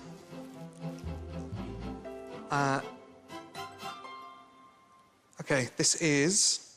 Let me get this right. 1, 2... Oh, hang on. 1, 2, 3, 4, 5, 6, 7, 8, 9, 10, 11, 12, 13, 14, 15, 16, 17, 18.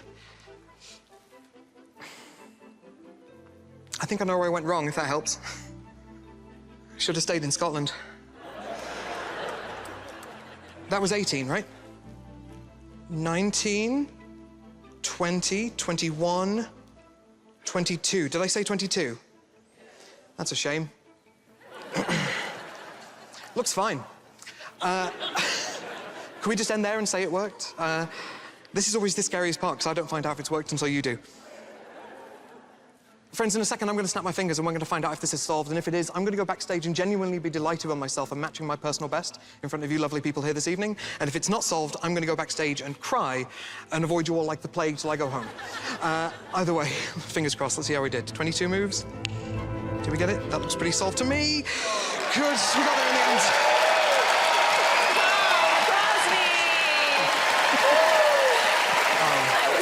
Secretly hoping that I didn't screw that up. Is the cube always part of your act? Yeah, always. I think the cube is so...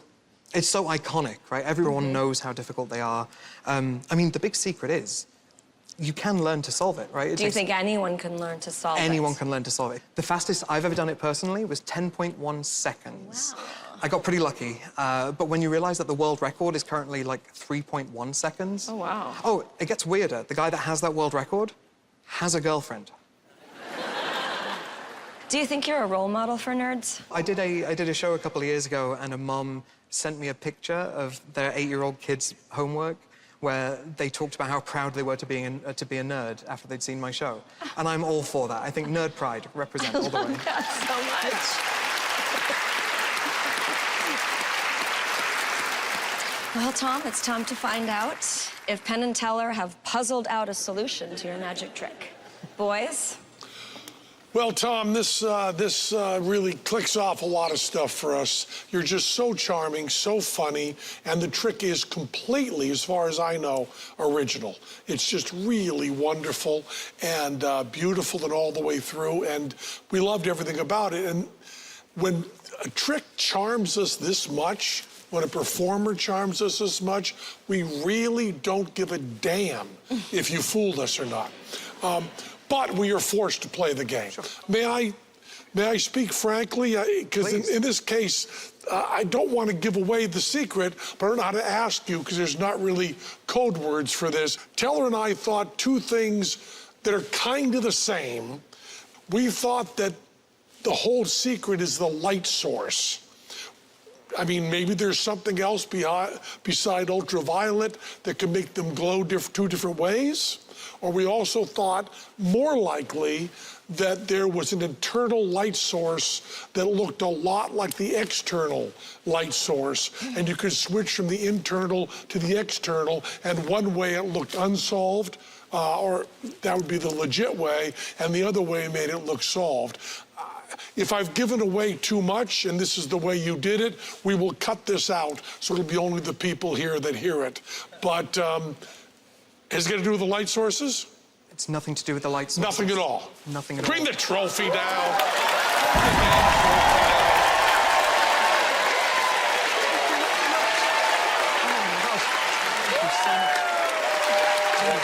Tom Crosby! So good. Yes, thank you.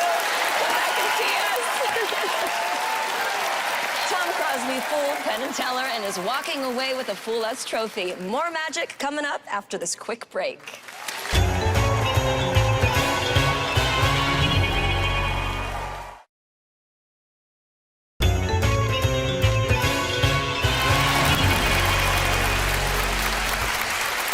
Welcome back. After searching worldwide for the top talent in magic, we've had some amazing finds, like this one. The first magic act I performed was my own birth. I'm an identical twin. There's an actual duplicate me. My twin was the first to try magic, but my brother only stayed with it until he got me hooked. And I got hooked. I have a slight case of wanderlust. And magic became my passport to the world. Everywhere I went to perform, I picked up local relics of magic.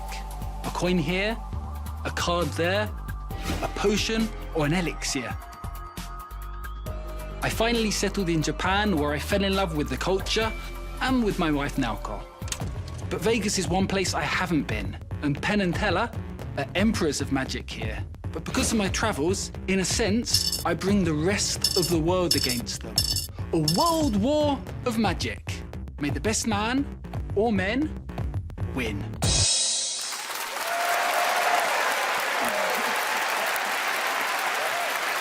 Put your hands together for International Magician of Mystery, Ben Daggers.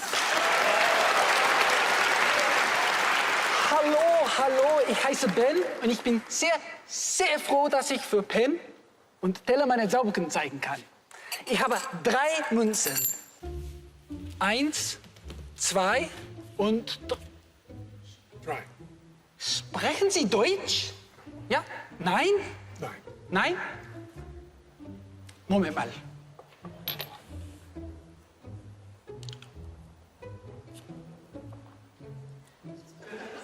Hola, ahora mejor no, el español.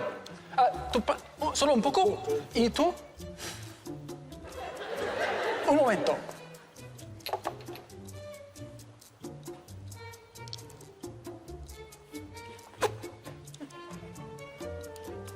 The rain in Spain stays mainly in the plains. Okay.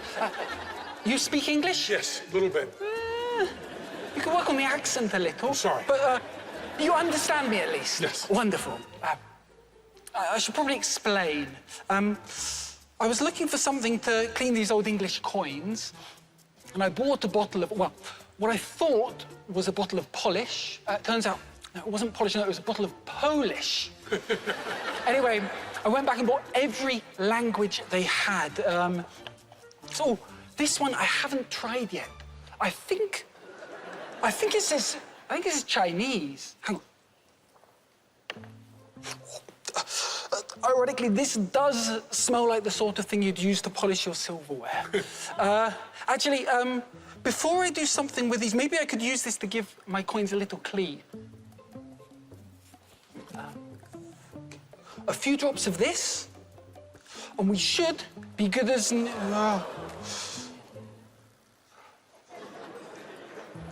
I guess this is a stronger stuff than I thought. Okay, for coin number 2, perhaps a little bit less.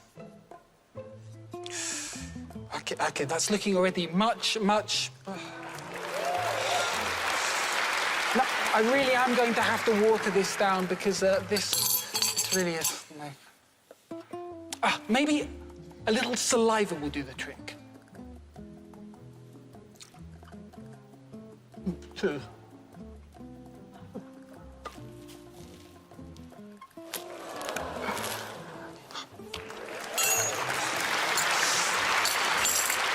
这个太糟糕了！你看我的英语怎么办啊？等一下，我现在讲的是中文是吧？那应该回归英语吧？等一下。Please be English, please be English, please be English, please be English, please. English. We're back. Unfortunately, I can't say the same about my coins. Actually, maybe there's just enough left here.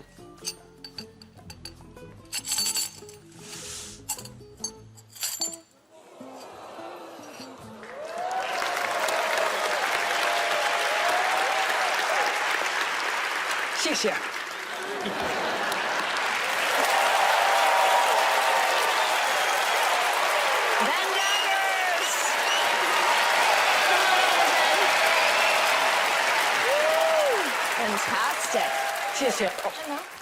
Hello. Uh-oh. Thank you. Sorry. Oh, thank goodness. Who needs language lessons when you can just drink a language? It's a lot easier, yes. I like the idea of having a magical solution to a real-world problem. How many languages do you speak?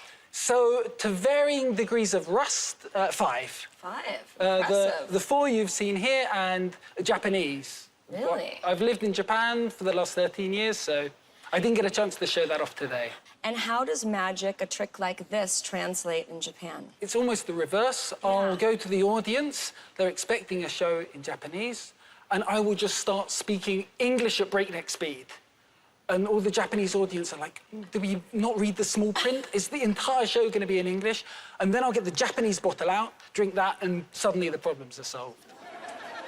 All right, then, let's see if your language tricks translate into a trophy. Penn and Teller? Hey, Ben, you know, one of the really hard things about coin tricks is to give an ostensible cause and effect.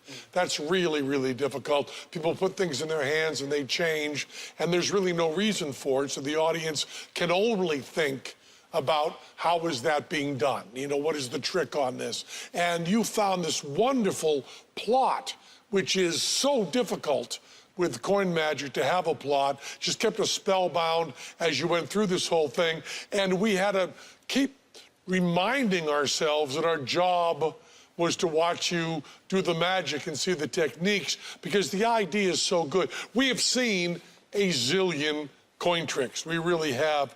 And so the techniques, which you did perfectly, by the way, were not that new to us, but the spirit of it and the fact that it had a plot was just mind-blowing to us. It was just beautiful that it kept that together. Not just I'm putting this in my hand, I'm touching it, and now it's something else. But the languages and the bottles and all of that was just so brilliant. And we loved it, but we don't think that you fooled us.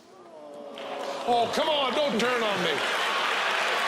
They loved you. Does that all make sense to you? Makes a lot of sense, yes. Well, we certainly enjoyed that. You were wonderful. Thank you so much. Thank you. Thank you so much. Thank you. Penn and Teller will show us how it's done as they take the stage for tonight's finale, so stay close.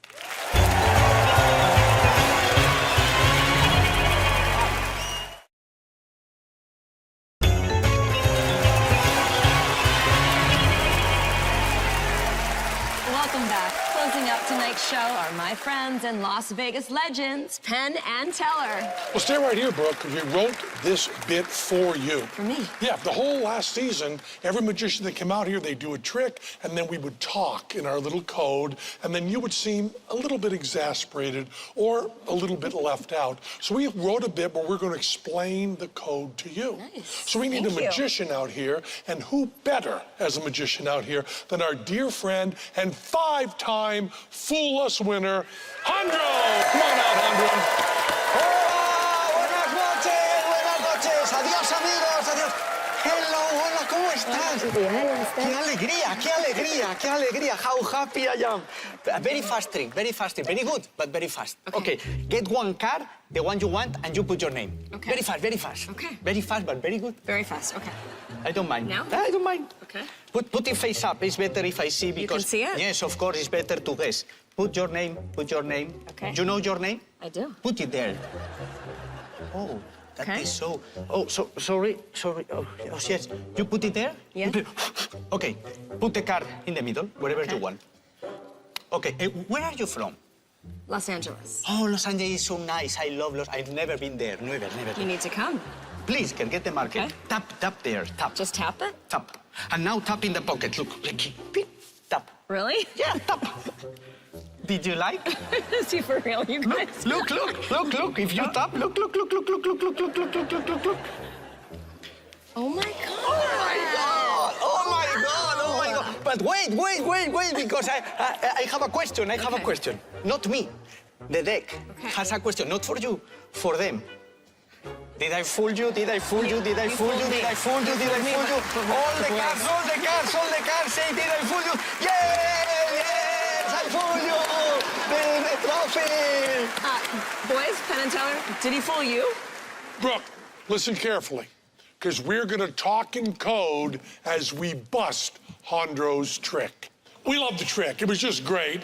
And we love the way you switch from Spanish to English when you first came out here. And we love the way you took control of the situation and put everything in first position, how important the trick was. And then the part that I kept thinking about for no reason was that wonderful time we had in Palm Springs. See, here comes the Remember in code. Palm Springs? We just had loads of fun. Yes. And I think, Hondro, that even though it was a wonderful trick, and I think Brooke loved the trick, and the audience loved the trick, I think we put a few little code words in there to let you know that you did not fool us. But what do you think? Brooke, I think I fooled them, as always. I thought so, and the codes still mean nothing to me. I always come, please bring You the didn't trophy fool us. You because didn't I fool have us. fooled them. Bring You the did trophy. not fool us. No, don't bring the trophy now. Put the trophy back up there. Put it up there. You saw the didn't trick. fool us, Hondro. You saw the trick. I explained it to you. It still means nothing to me. So I'll explain it to you too, Brooke. Okay. First thing I said, right, was I said it was good that he switched languages. Remember I said the word switch. I said switch. That's because you did a switch. A switch of the deck. A switch of the deck, Okay, yeah. okay. You switched the deck. Okay. So what you mean is that these Well, I cards... said I wasn't talking about language, remember the deck of cards. So these cards with the did I fool were below the table. I started with a regular deck. While you were signing, I did tiki-ti-tiki-ta. Don't admit this. But no, Brooke. So we meant switch. But that doesn't explain how your sign card went to the pocket. Well, no. I then said that you took control of the situation. I mean, you controlled the card, and you were in first position, meaning the card was on top of the deck. Okay, so please get the card so she... Put it that in the there, middle. and then you do a card control. Like this, no? Okay. And I did like this, and then it was... This is what On you the mean? top, that's what I meant. That's what I meant. I don't even see that this close, Yes. you guys. But this doesn't But you explain... understand that it was a control and first... No, this doesn't explain how the card, your card, went to the pocket. It doesn't explain. Hondro, think. We have never been to Palm Springs. Never. Why did I say Palm Springs? I don't know, because maybe you don't think. Because you palmed the card. Palmed the card. Palm Springs. Like you this. palmed it, yeah. You palmed it. I did like this. Yep. So You the palmed card is... Yeah. Okay. And then I said... But this doesn't explain how it went. This... No, it doesn't. No, it doesn't, Hondro. But the next thing does, I said we had loads of fun. You palmed it and loaded it into the pocket. So I went... so he means I went... got it. I went here, and I took it out. You loaded the card. And that's why the card... Yeah. Okay, now I understand. So that's how we do what we call the busts. We explain what the code words are. The magician hears the code words, honestly says, I understand, and I didn't fool you. That's where the show works. You know, Brooke, this trick could have been done this way. But I Sure didn't... could have. I didn't do it this way. Wait, you didn't? No. Wait a minute. Please. You're saying that you didn't do it the way that the boys thought? No. Oh, so maybe you did. Look. Okay. I don't need the did I fool you deck. Please, tell her, put it in your pocket, okay? So I will start with the regular deck. So you can cross out switch. Okay. Okay, is fair? Is it fair? Seems fair. So hearts, spade, well, you know. Now you said control? Control and first position. It's going to be on top of the Please deck. put your sign card there, okay? And it's not on the first position. That's the seven of spades. Okay, cross it out. Perfect. Okay. Now you said Palm Springs. Palm okay. Springs, you're going to palm the card. Oh, there you go. You're palming it right out of there now. No! No, I just love Palm Springs, but I haven't Palm Spring anything. And then you said loads of fun. Yeah, loads of fun. You load it into your pocket. No! Look, please. Brooke, can you touch tiki-tiki? Really? You feel? I don't load anything, but you are going to have fun. Because here it is. Oh my gosh, you guys. So, I did it again. Because let me tell you this, I have a question for you. Did I fool you? Did I fool you? Did I fool you? Did I fool you? Did I fool you? Fool you? Did I fool you? Did I fool you? Did I fool you? Yes, I fooled you again. No, because we worked on this trick with you, Jandro. We worked on this together. For sure fooled me. For Penn, Teller, and 5 times Five with times Jandro, Teller. and all of us at Fool Us. Good night, everyone.